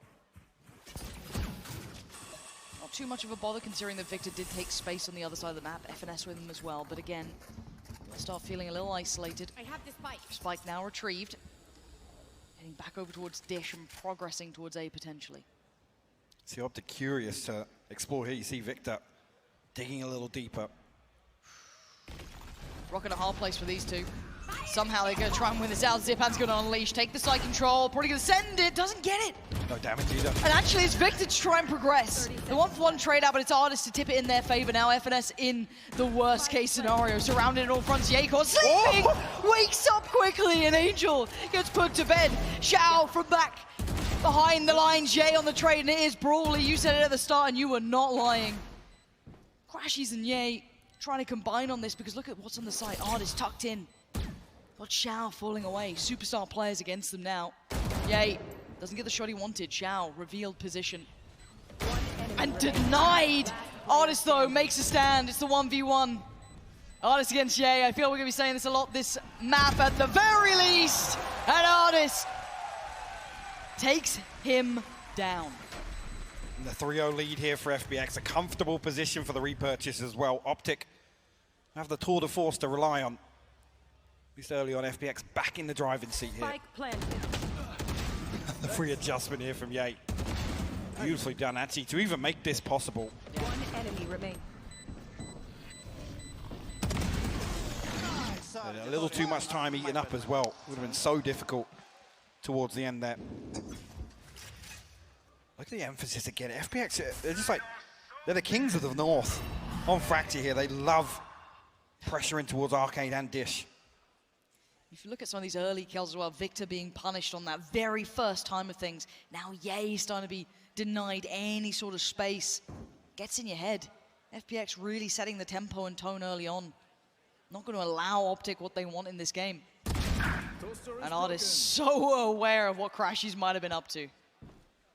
OPTIC in this round in particular, you're looking for them to just chip away at the foundations. The structure of FPX. FNS, a challenge there, Angel. Good for it though.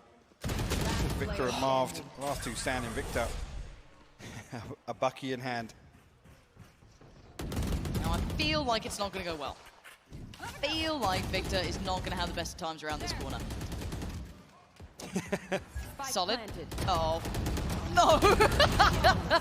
Well, that weapon ain't what it used to be, that's for sure. Certainly not. 4-0 now, and it's clean. It is perfection for FPX. And they are eyeing up that grand final. They want it all to themselves, and OPTIC are hitting the brakes, they're hitting the panic button. So they need to find an answer soon, Mike. You do it, it's similar to what we were talking about in Icebox, right? This is the harder of the halves to almost get Victor in these positions to make this Neon pick work, right? You can see a couple of times Crashies setting up for a flash over the top outside B, and that arcade push previously shut down immediately. FPX is just so well equipped. And previously, actually, we're talking about back on Icebox of how many times they were just positioned accordingly. Same you could say for a split as well. Number of times that Angel had the perfect read. Again, a little worried for OPTIC here, I'm not going to lie to you. This timeout has to be quintessential to getting on the board. Again, no, FPX haven't even looked particularly pressured yet. Game plan-wise, those early attempts have been just dealt with pretty handily. Well, and they're being given these first bloods this time around, so they're able to collapse from this default way quicker than they have previously. Obviously, in the previous map, OPTIC were the ones to really slow the clock down.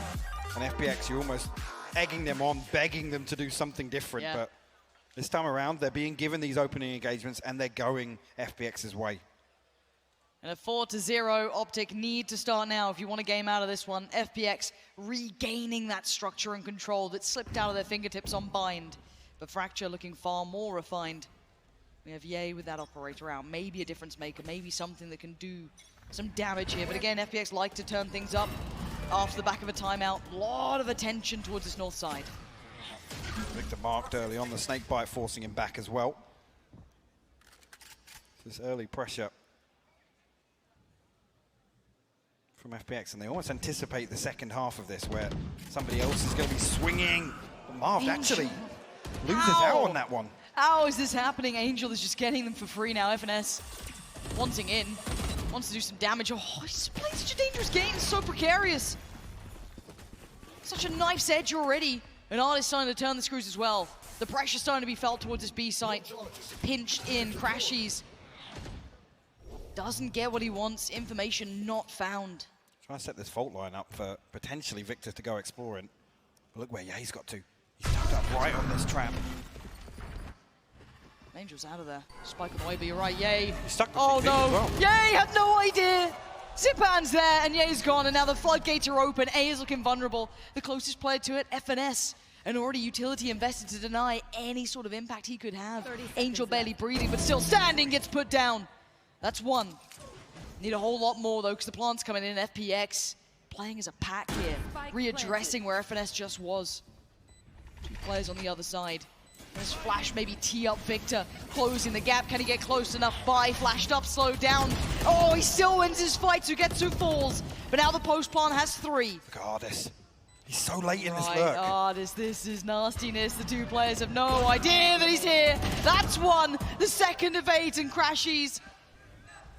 A 1v2, and time is against him. What an attempt, and what a denial. Shao holds it together, and FPX make it to 5. Making very few mistakes here. It's clinical from FPX in the opening half here on Fracture.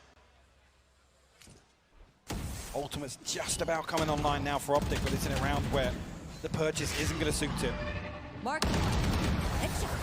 And time again, Yeah, probably. FPX, right place, right time.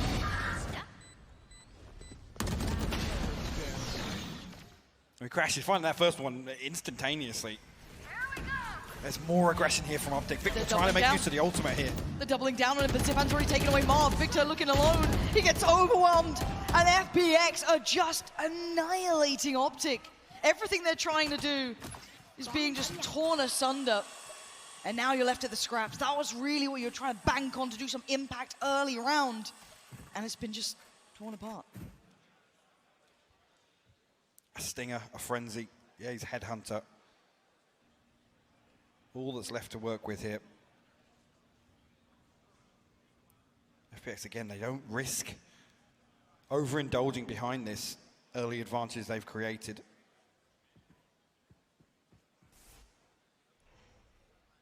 Incredible reserve just to buy the time. FNS is going to hear all of this, but keep in mind, he's only got that frenzy. Anyone can do some damage with this. Maybe it would be Yay, but Crashy's already removed from the site. Yay on the back lines, only going to connect one this time. It's Angel on the effective trade out. FNS is left just torn apart. This is absolutely clinical from FPX. I feel as though they took Bind personally and they have come out and absolutely trounced Optic. They're so well equipped for this early aggression. There's so many different, and again, it's the right place, right time. The reads are perfect. This is a whole different level of game, Mike. They are playing out of their minds right now. Finally, the purchase back with Optic. But at this point, you're already 6 down. You're already in the bin. You got to do something. You could have said 3 rounds ago, you need to see something from Optic early on. Now it's almost like that ship has sailed. You have to get something on the board here. A tour de force out for Ardis. Show me what you got, Optic. This is the time to strike. And Victor, it's shaky. They're so desperate. Pretty. They're so desperate to find these openers. Clutching onto anything they can, but it's just costing Victor his life. And FPX so aware of all that intent, all that want. They're absolutely not allowing it. And now the patience can be shown. That diligence in approach, that clinical standard we know with FPX. And Optic just not getting the game they wanted. The stalemate once again. Crashy's still a full utility here, but he's not found an awful lot previously. Xiao set up to try and clear through sight here, at least with the ultimate, or considering. I think there's just so many options for them here. Nobody even holding contact here, so I'd say FNS got to be careful here with the fault line. Nearly caught off guard in Canteen there. Positioning, here we go! Oh, what a denial again! Crashies holds the line for now. Flash to follow, he wants to have a look, he gets a look. Excuse me, Crashies, how much more can this man do? Holding on for it.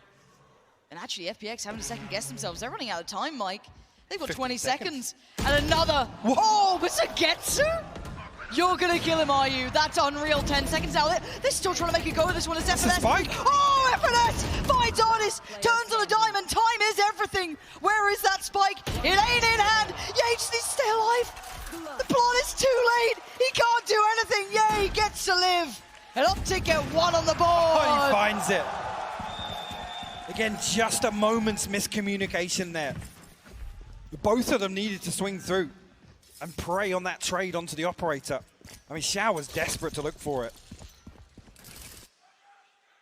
Yay comes up. It comes down to 1 man standing. This impact work, though, from FNS again, man, bailing them out. That's 2 massive impact players gone. But it's desperation. It's clutching at these rounds. How do they find repeatable success here? I don't know, but that's the question Optic have to face in this. And FPX can just keep going on as they are. Still looking so robust. A little late in that round, maybe worn down a little too far. But the overall plan is still holding true. Well, it's a similar thing to what we said previously. It comes down to 1 engagement. If that goes the other way.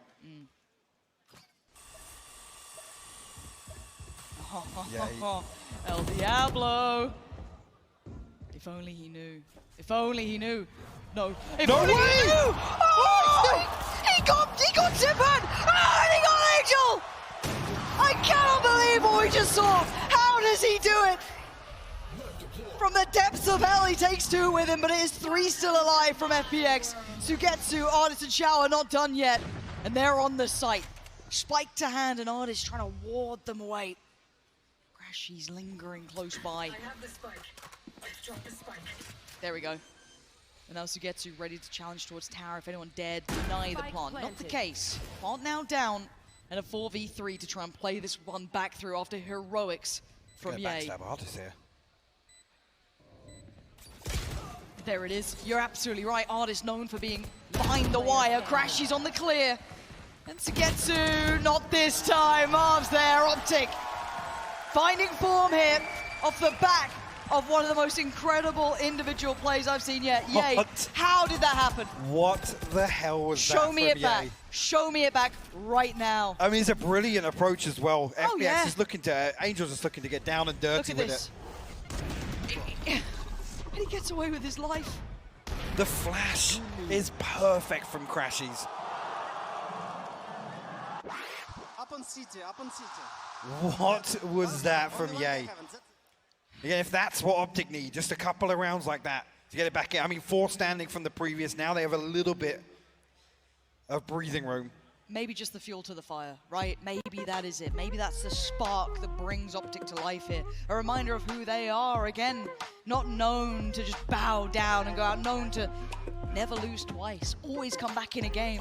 And I guess there's kind of already been a best of 3. Now, surely they win the rest out, right? That's how it Well, works. the problem is they'd lost twice, right? The first 2 maps.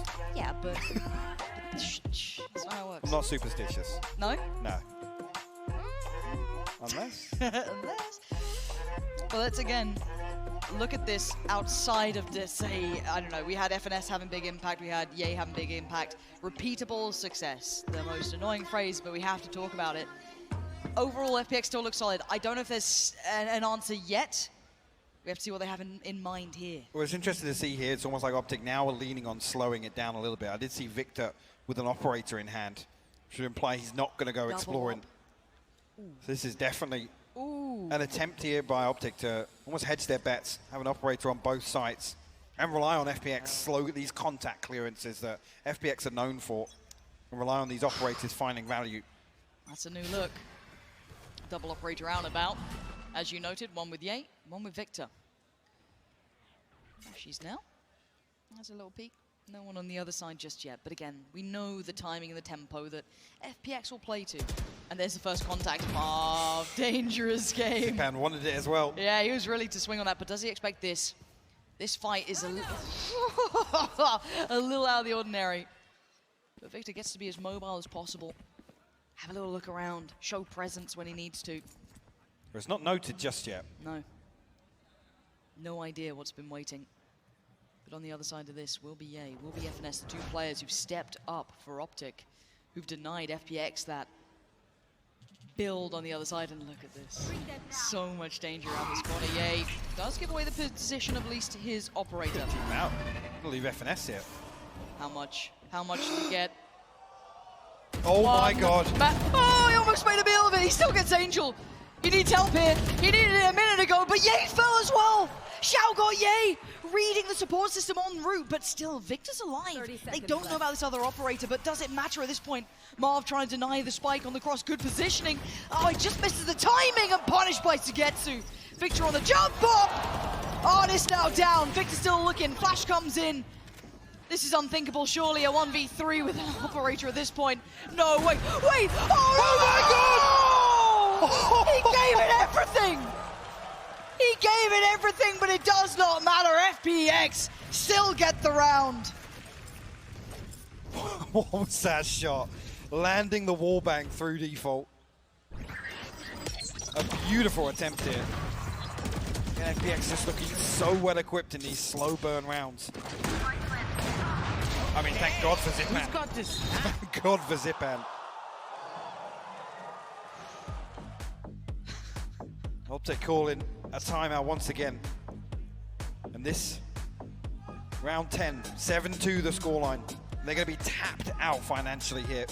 And look, we're all addicts to the dramatics. We love seeing OPTIC doing these sort of things, but no matter which way you cut this, FPX are converting rounds. It's 7 now for them. And yes, OPTIC are getting close, a couple of sparks here and there, but not enough. 2 is not enough here. FPX on the verge of booking a ticket to the grand finals. Do not forget that moment for them every single round. In for a minute. That's ridiculous, isn't it? We've been waiting. Every EMEA team, player, fan, viewer has said when they go on the stage, wait to see what we know this team can do. Wait and see. The first time, look at what they've already achieved. Making it here is already exceeding most expectations. They came in with 4 players. They had a replacement, and finally they get all 5 back. Sugetsu hits the ground running, and they have been unbelievable this entire tournament. And now, they're starting to build up what could be very much the lead that takes them to the grand final. Yeah, things will continue to slow down here for OPTIC. Again, technically a double operator setup here. Victor once again, it'll be Yay with a tour de force. FPX have just looked so good on these pivots back towards A site. This time around, a much more passive approach from FNS and Yay. Blinding. Much earlier though, the initial approach towards A. Shadows traveling. Utility committed, paying a little bit of respect to that pushed up position before. OPTIC on the rotation, and Zipan's heard this. That's so much information found. And they won't commit off the back of it. He can pull this rotation, and he might be like a dagger in the back here. Victor, you are lucky to be alive. Commitment as well. And oh, Victor's been beheaded. Angel's there. Zipan as well. Perfect positioning. FPX are absolutely running rings around OPTIC. See again, just everything is considered. Zipan in that late lurk underground. Gets all the information off those audio cues. What can they get done here? Yay has to find this opener hit. He ain't Angel's got it. gonna shut it down. He ain't got it at all. Crashes and FNS feeling irrelevant to this round.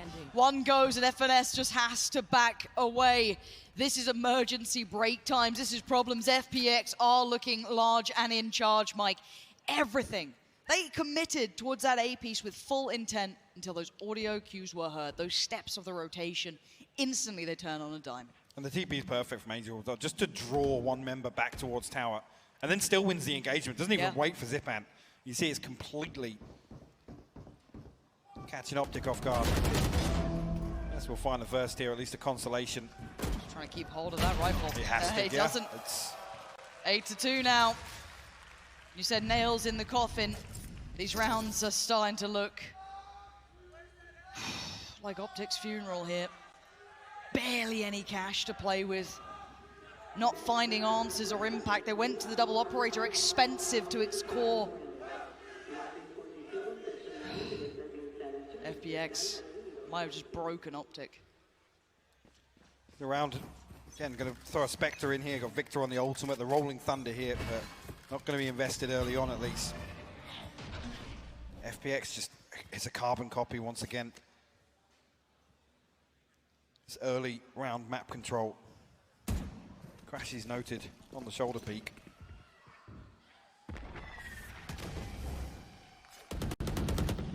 Potential here, I mean, FNS will back up this B site hold, but FPX just probing a little bit, anticipating some aggression.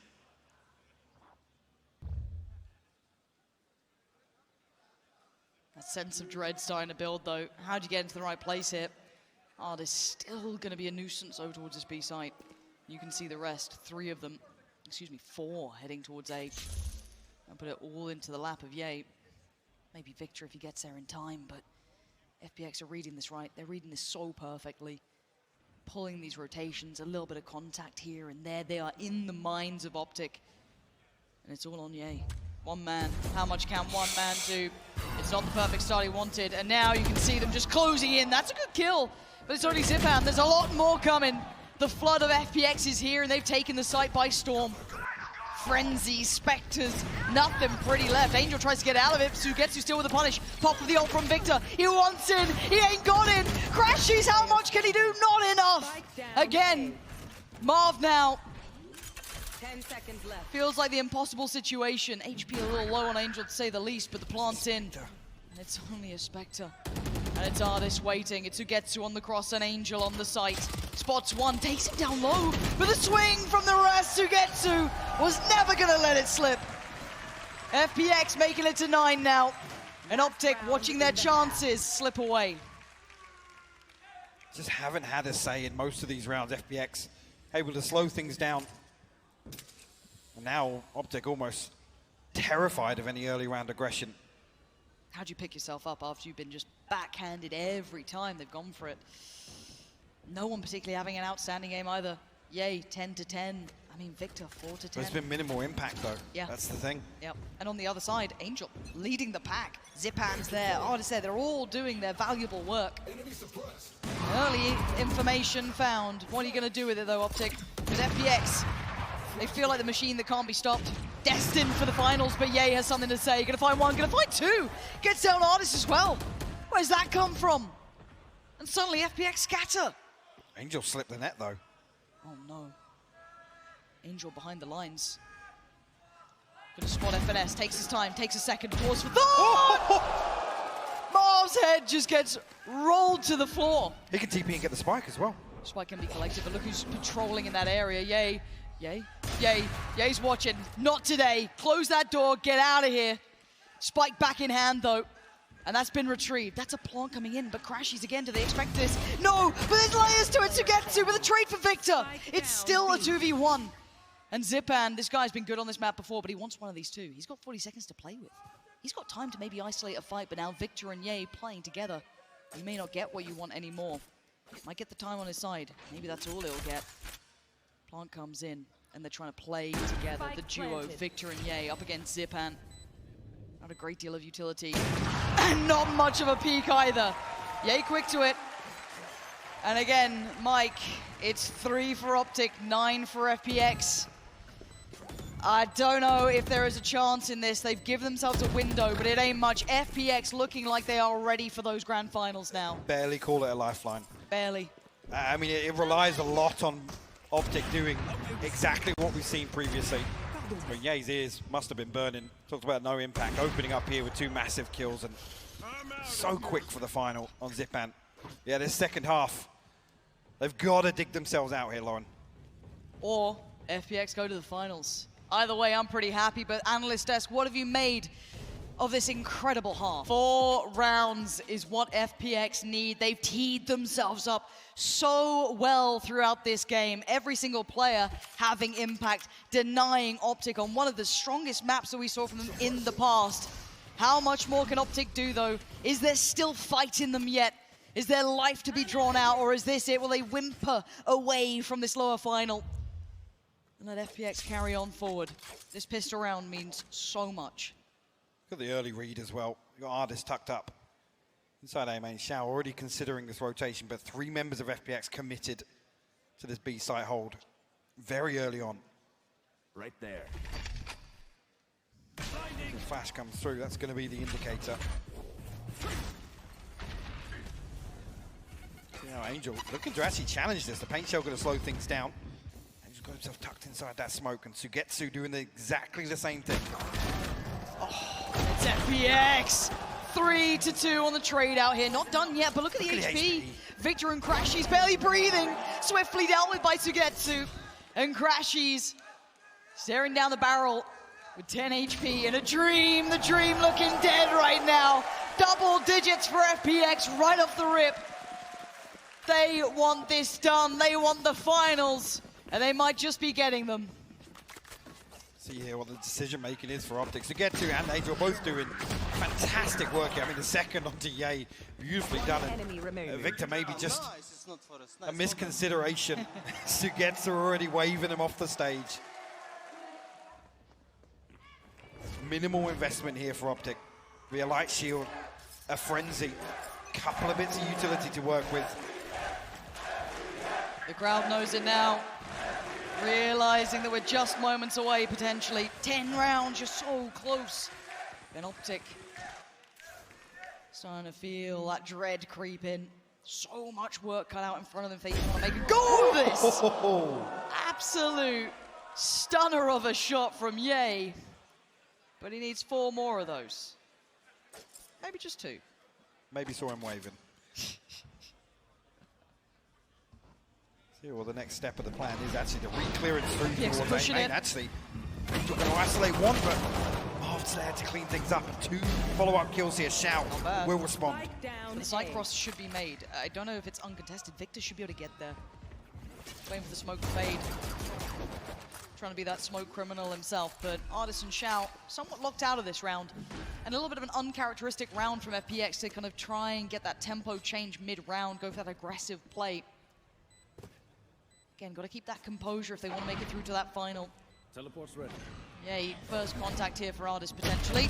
And it's good enough for Ye. Now it's Shao. Guardian to hand, 4 to find.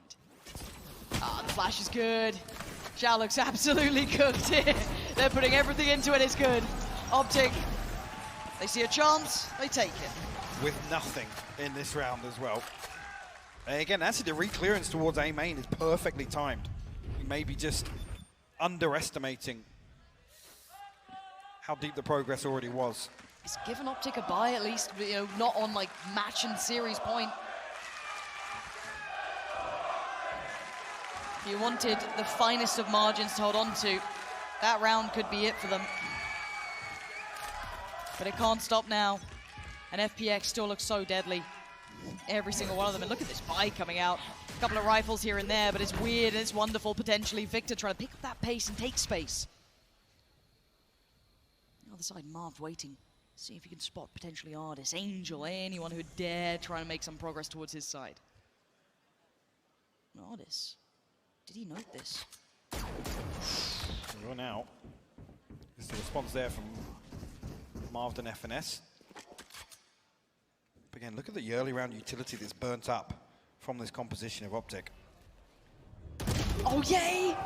Took his eyes off the prize for a second, and Angel will punish him for it. Gets to back away to safety, and Victor wants to try and pick up the pace now.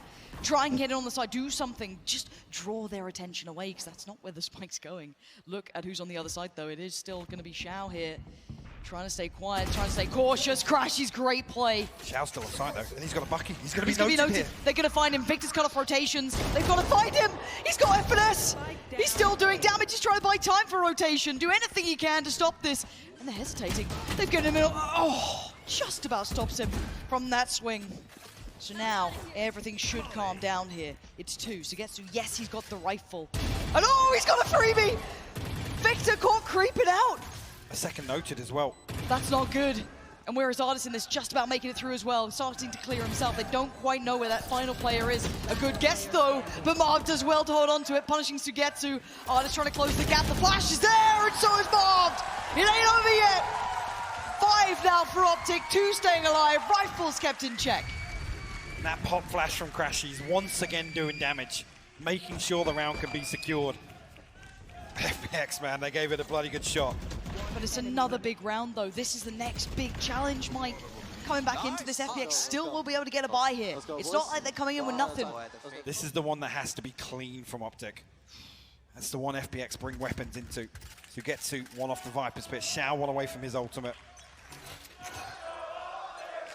Similar approach here in the early round. Try and get this early dish control on the back of Victor and Crashies. A little further commitment here this time around.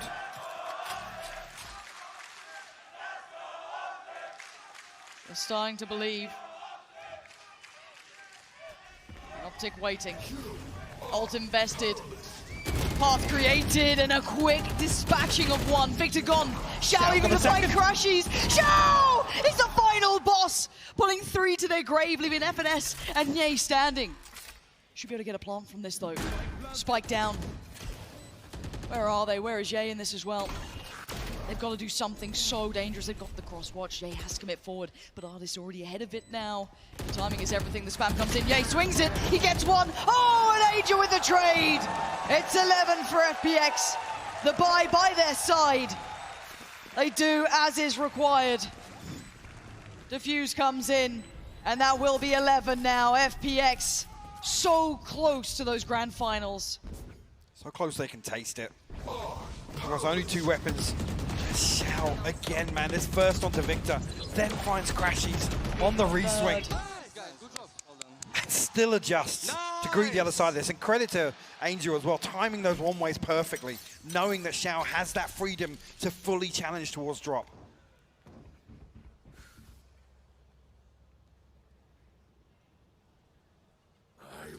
Two more rounds. It's all that remains for FPX. Sometimes the most elusive. But this man on the screen, Xiao, has a date with destiny, it seems. Big moments he's provided for this side. Can OPTIC stop it? Again, Victor happy to take that early fight. Dangerous games though, because look who's waiting, look who's coiled in the corner. It's Xiao with a double again. He just still finds so much value. He could do no wrong as Crashies and Marved. I mean, they still haven't even really gotten into this round. That was so much early work. The Viper's bit going up very late towards B main. Sugetsu going to reinforce this site hold.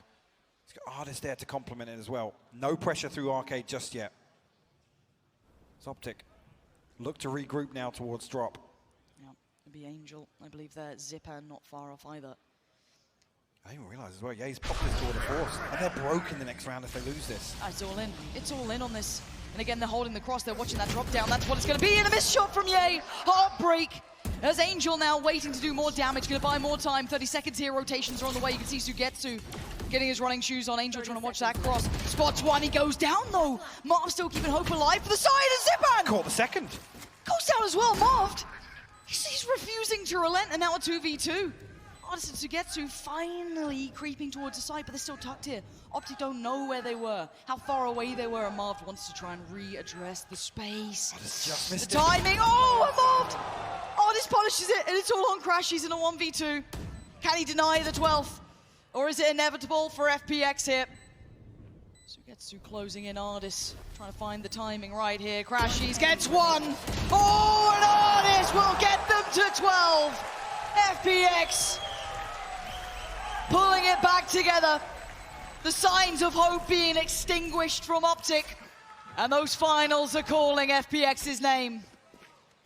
It's the tiny things making a difference here. That reload, so painful to watch it back as well. After Marv's done so well to crack this site open. Catching Zipan on the second as well. Making something out of nothing there. One enemy remains. We know that this buy is going to be atrocious. We know that OPTIC put all of those funds, everything they had into that last round. And this is what it comes down to. All on the line now, 5-12. FPX 1 round away here. And OPTIC have to do something. It's do or die time. All the hours poured into this.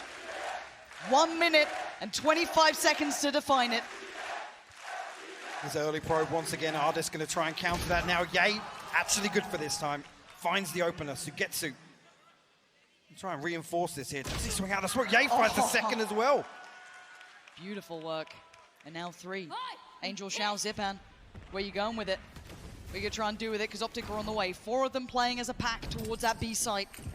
And that buy is broken. It is not pretty. It's still feasible. Keep that in mind. The site is theirs though. Plant gonna come in. Should be somewhat safe. Nothing to challenge it yet as they group back together. It's almost just want to hold on to this. Don't want to give away the weapons. Force this repurchase out. So they know that this purchase isn't pretty. Could be Jame time.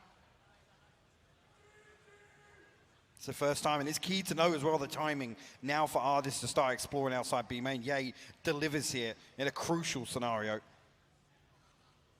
This is what we've seen, OPTIC. The push, the prod. And no real commitment behind it. They should be able to police the weaponry. I don't know what they're going to get out of this. I see at least 3 rifles with them now. Stinger still with FNS. Guardian with Crashies. Look at their funds. It is minuscule. I mean, the second half of it as well, they don't want to give across any extra ult orbs. Absolutely. Whatsoever. Absolutely. 6-12. Another round. Another chance.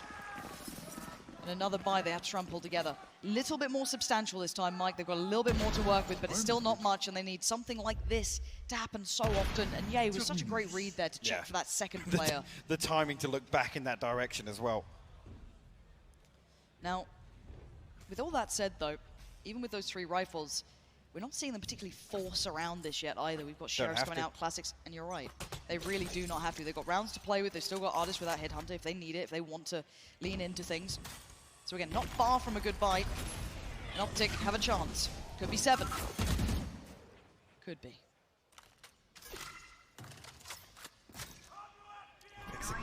Again is 3. Actually going to send through Shout. Investing through at least information gathered on the back of this. The paint shell didn't bounce through, but Zipan actually re-aggresses. He looked the wrong way. They turned around, and FNS holds this together. Finding 2 and quelling that aggression that was building. But again, the spike not committed. This wasn't towards a site. This was on the extremities, on that aggressive push-up.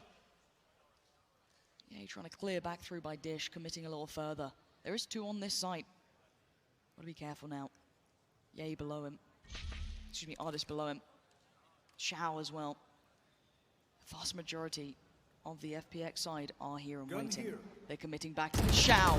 Can't do it this time. Artist might be able to, only good for 1. Spike down. And where is Sugetsu in this? He's over by B. So again, there should be 3 players, should be a plant, and it should be 7. They're comfortable here to keep 3 alive. Don't want to give these weapons away. Okay, so at least give it an opportunity to maybe retrieve 1. Don't expect OPTIC to be giving this up to chance. No.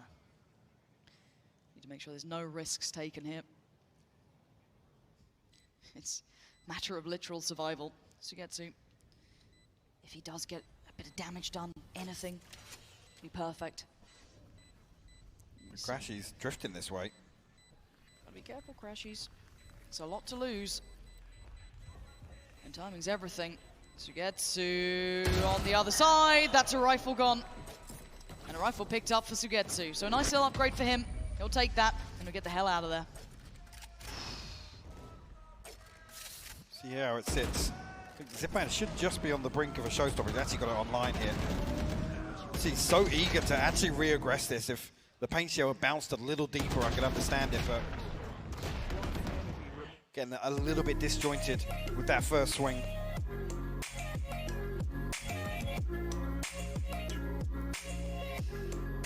This is an FPX timeout here.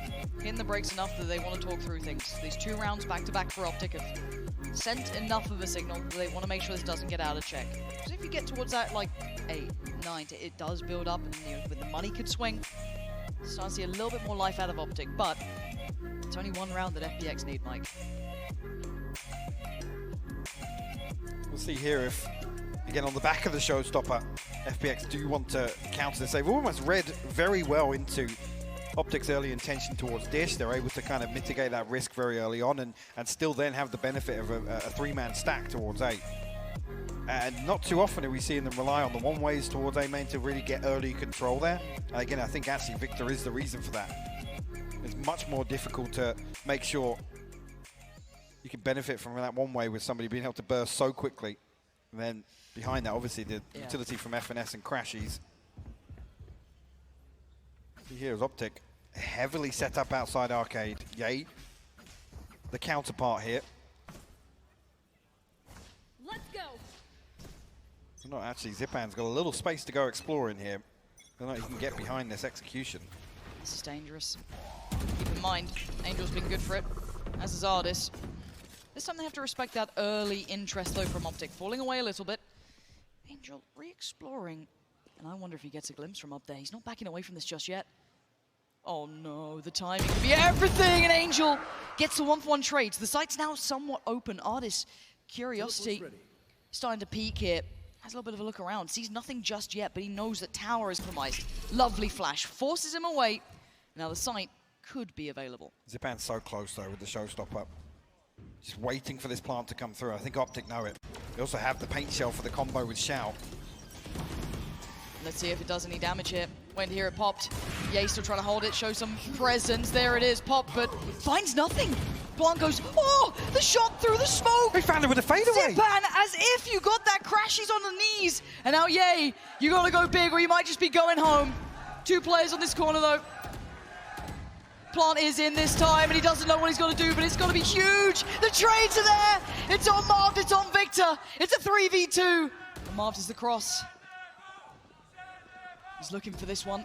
Zipan's through though, called into action. Artist trying to close the gap. Finds one.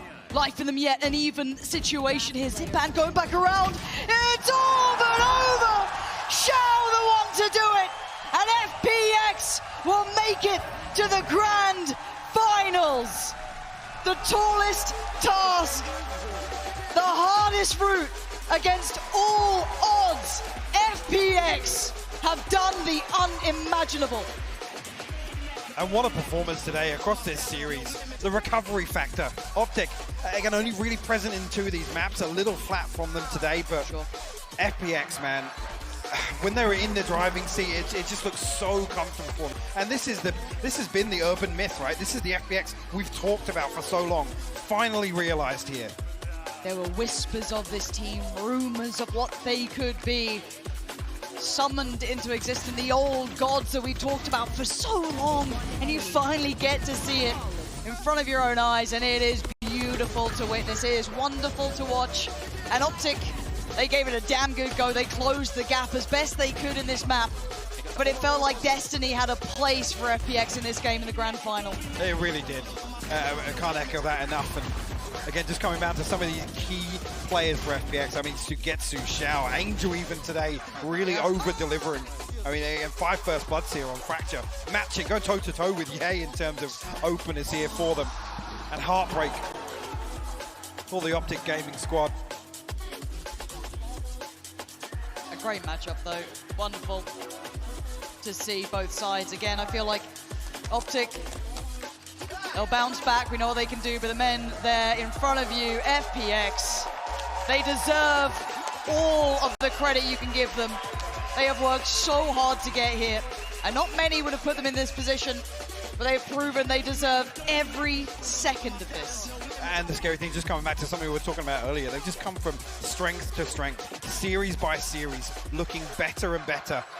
And even here, in this series, a real good indicator of actually being well prepared for who they have to face off against in the finals. And look, people have said, oh, they even have said themselves, don't have fans coming into this, we've got to earn some. I think they've made some fans here today. Hard to not love watching those boys play. But we've got to say it, that stylistic matchup in the grand final, Mike, what a mismatch of styles, but what a tantalizing prospect that is. It really is, because I think it leans into a lot of what looked good for FPX today, right? I mean, bind aside, FPX just looks so well equipped to deal with any sort of curveball that OPTIC tried to throw at them. And actually, the key ones that stand out for me, being split, being icebox very early on in this series. Well, initially we were kind of thinking that, you know, maybe the maps kind of worked in that way, and they just didn't. FPX took control instantly. So the players that took control are below you there, so you can go get your votes in of your MVP. But Mike, who stood out to you? Give us one. Artists again, man. Every series, man. Fair every enough, series. Fair enough. I can't go against it. I feel like Xiao is hard to deny. Xiao today, there's so many. And genuinely Angel today as well. If you talk about individual performance increasing, he has been unreal going forward. Because again, he had a very slow start in this. And actually, credit where credit is due to face off and be the winner of some of these mid rounds versus an IGL like FNS. I mean, that takes real knowledge to do, and it's Angel to deliver that. So again, all around, just a fantastic performance from everybody here on FPX today. I think we're starting to see the final form of FPX. We're starting to see the pinnacle of this team, because we feel like we hadn't until this point, right? It was always like, oh, what if, how far can they take this? And my God, it was an absolute pleasure to witness. So we are going to pitch this away. This is us done. It's been an absolute pleasure, Mike. We'll catch you guys soon. Do stick around the desk. We'll be breaking everything down in just a second. They have done it. FPX are in the grand finals of Masters Copenhagen. I'm back here with Sideshow, Doug, and Jez. They couldn't even make Reykjavik. They had to play with a sub here, but they finally made it. The momentum, I know you're going to say it, but how much has that been building in this moment right now? I mean, it's just been building for so long with this team, and they've had tragedy after tragedy, and finally, with Sugetsu added, like the final piece of Exodia, they're just forging their way through the lower bracket. They feel unstoppable. I feel like it's like a Yu-Gi-Oh reference as well, like, you know, Blue-Eyed White Dragon. When you finally get that final card, Sugetsu slides in and all of a sudden you become an unbeatable beast. Is that what FPX is now? Well, I think if you make top 2 of an international tournament like this, even if you don't win the grand finals, you have my utmost respect for being one of the best teams in the world, undoubtedly, and this has been one of the highest quality events we've had as well. So and don't count them out tomorrow as well. I mean, that's the thing as well, yeah? Angel had the highest KD and the highest ACS. Of course he did. For FPS. Sometimes... Angel, no, pause. Angel. Yeah. What He's a menace. He's a god. What a proper menace. Yeah. On the Omen. Sometimes he'll just give you those games where he just reads his opponents so thoroughly. I know you're talking about Angel, but Shao, I feel like it was a bit of a Shao show as well. I think every single person today on the FPX roster showed up and had a good performance. Yeah, I would agree. It felt like the complete package, and that goes back to what we were chatting about earlier. Like, is this their final form, Exodia, you know, all these things? Like, yeah, all of those pieces are coming together. They're hitting their stride at just the right time. Make no doubt about it. OPTIC, yes, they've looked a little maybe uneasy or a little touch and go this entire tournament, but that is not an easy feat to take down OPTIC, and they did so in 3-1 fashion. Again, dominant the entire time. FPX are great. And the great thing about it is that you know OPTIC left almost everything out on that stage. We're not standing here and going, well, OPTIC had a bad day at the office, you know, FPX got an easy win. That was not easy. That map count might look like it's easy, but that was a hard-fought victory by FPX. And the fact that they had such a formidable round differential at the end there goes to show how hard they fought. You go back, you watch those maps. You tell me that OPTIC weren't fighting. Yeah, I completely agree with you. I think that at the end of the day, you've got the defending champions of Reykjavik and the team that couldn't make it to Reykjavik. So it was our opportunity to see what could have happened before. And this is us sending home the defending champions. But this is what OPTIC's been able to achieve in the last 12 months. Wow. They are by far the best team that we've had in Valorant up to this point. And there may be other teams, maybe a PaperX or an FPX, will challenge that at some point. But the history here is undeniable. There are two things, though, that OPTIC don't have. A deep run in champions, which they will be going for at the end of the year, and a domestic title, which they can't fight for anymore in this year. So that is just an enormous playbook, but such an opportunity at the end of this year. The problem with them, I think they fall to too many curses. They have like the winner's curse, you can't win in the second place, kind of then drops. Like they have too many curses. The EMEA curse, I feel like, is non-stop for them. They need an exorcist. That's and what also, they need, not a coach. Yeah, and also the curse of like no Diablo. team ever defends their title as well. So they fall into every single one. But I think you're right. I think we should celebrate. I know they went out in third place, but this is not a bad team. This is a team that still has the potential to win champions. Yeah, no, I think champions is the next talking point. Obviously for them, that's their next step. That's what they have to think about. But I think it's a truly important point to bring up because this is an international event. We crown quote-unquote world champions, but champions comes out, and that's where you get the true end of the year. These are, for 2022, your world champions. That's what we'll get there, and OPTIC will be looking forward to that. They will be preparing, I have no doubt. Yeah, of course, one of the guys that showed up to take down OPTIC today was Ardis, and here he is in the Verizon high-speed moment. This 2K, which was ridiculous. I don't know how he managed to end up doing this. There are just so many instances where I see Ardis and I go, how? What? Yeah. And honestly, that may have been one of the more tame ones. With the performance that he had tonight, he's just outrageous, unreal. Yeah, he's kept up his momentum of being the best chamber at the event.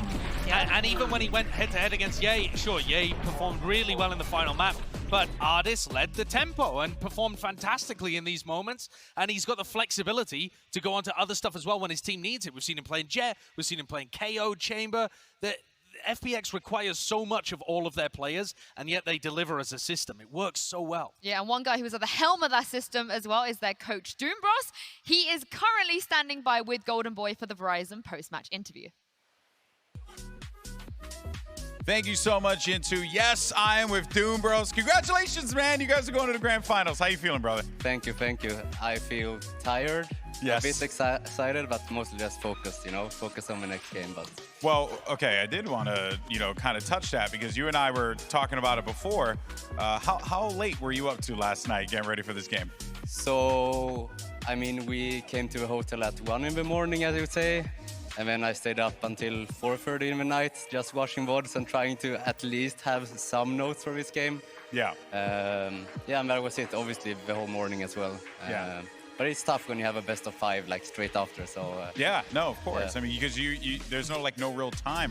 When you go to like challengers or whatever, you have like a match to prepare for the whole week. As a coach, how do you feel like this kind of format, the tournament format where you're playing matches constantly, especially in playoffs, affects your preparation? We're a team that kind of benefits from group play, like getting a week to prepare, get to change some stuff up. and we always kind of struggled in the tournament play where we have to play multiple, maybe best of 5s, best of 3s in a row. Yeah. And I think we showed it here as well. We had a couple of days of preparation for Fnatic, and you saw how that went. Yeah.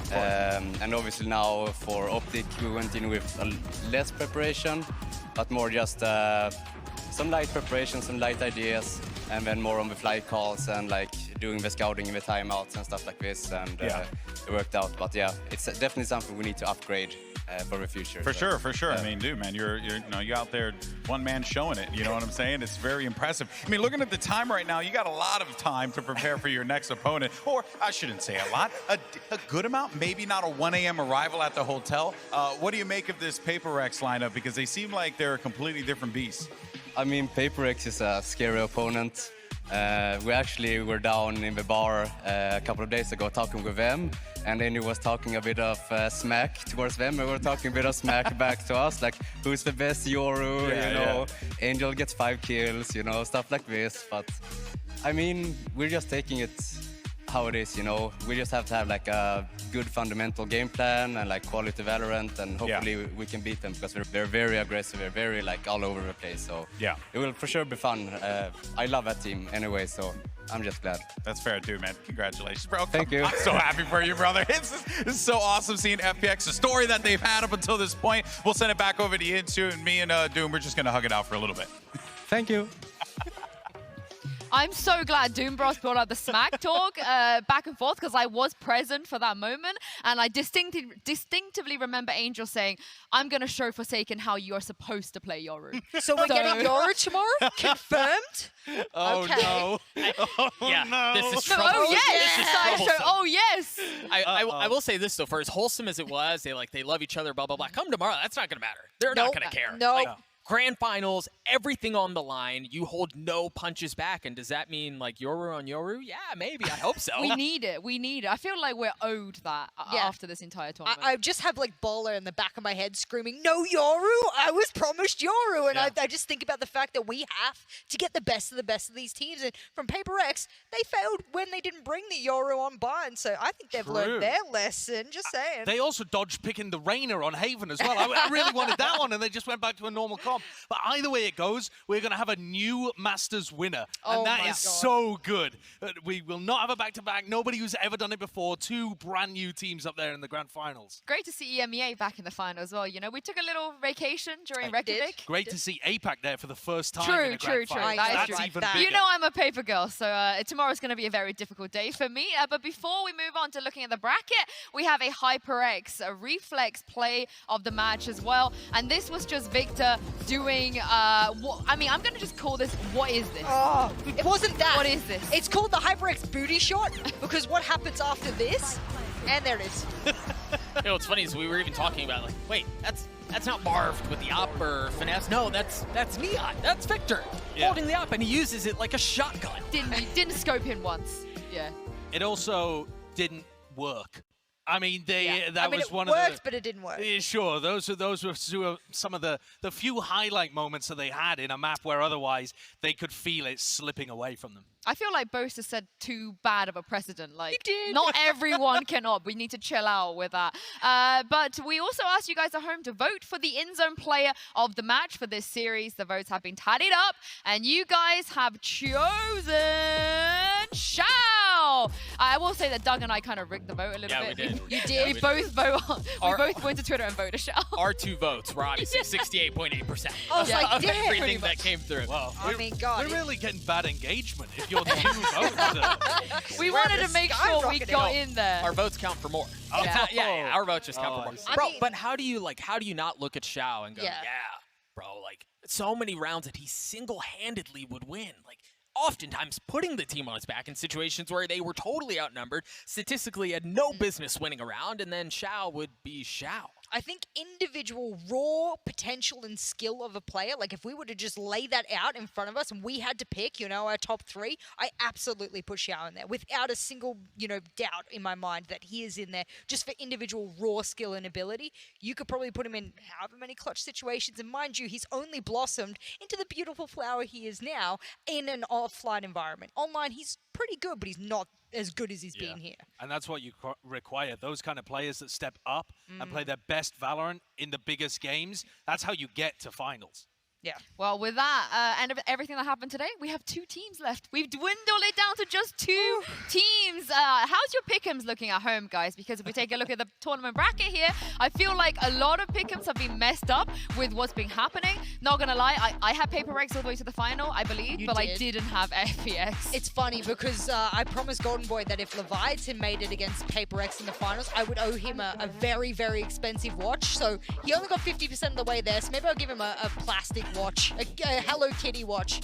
It is awesome to see these 2 teams in the finals that have such completely different styles. One fast, aggressive, high tempo. The other slow, trying to control and win things in the mid-round. It's really going to be an awesome match. Well, and it kind of goes back to what you were saying earlier. Nobody expected this. There were so many people who had OPTIC and Fnatic as the 2 who were going to duke it out. We were robbed of that match, by the way, which is bloody criminal. But then also, this is going to be such a good matchup. Again, the stylistic differences that you mentioned, it's just going to be fireworks tomorrow. Yeah, I can't wait till tomorrow, Doug. Thank you very much, guys, for joining me today. Thank you to you guys at home for watching as well. Here is the Prime Gaming post-match highlights to relive all of the action you guys saw today, and we'll see you tomorrow.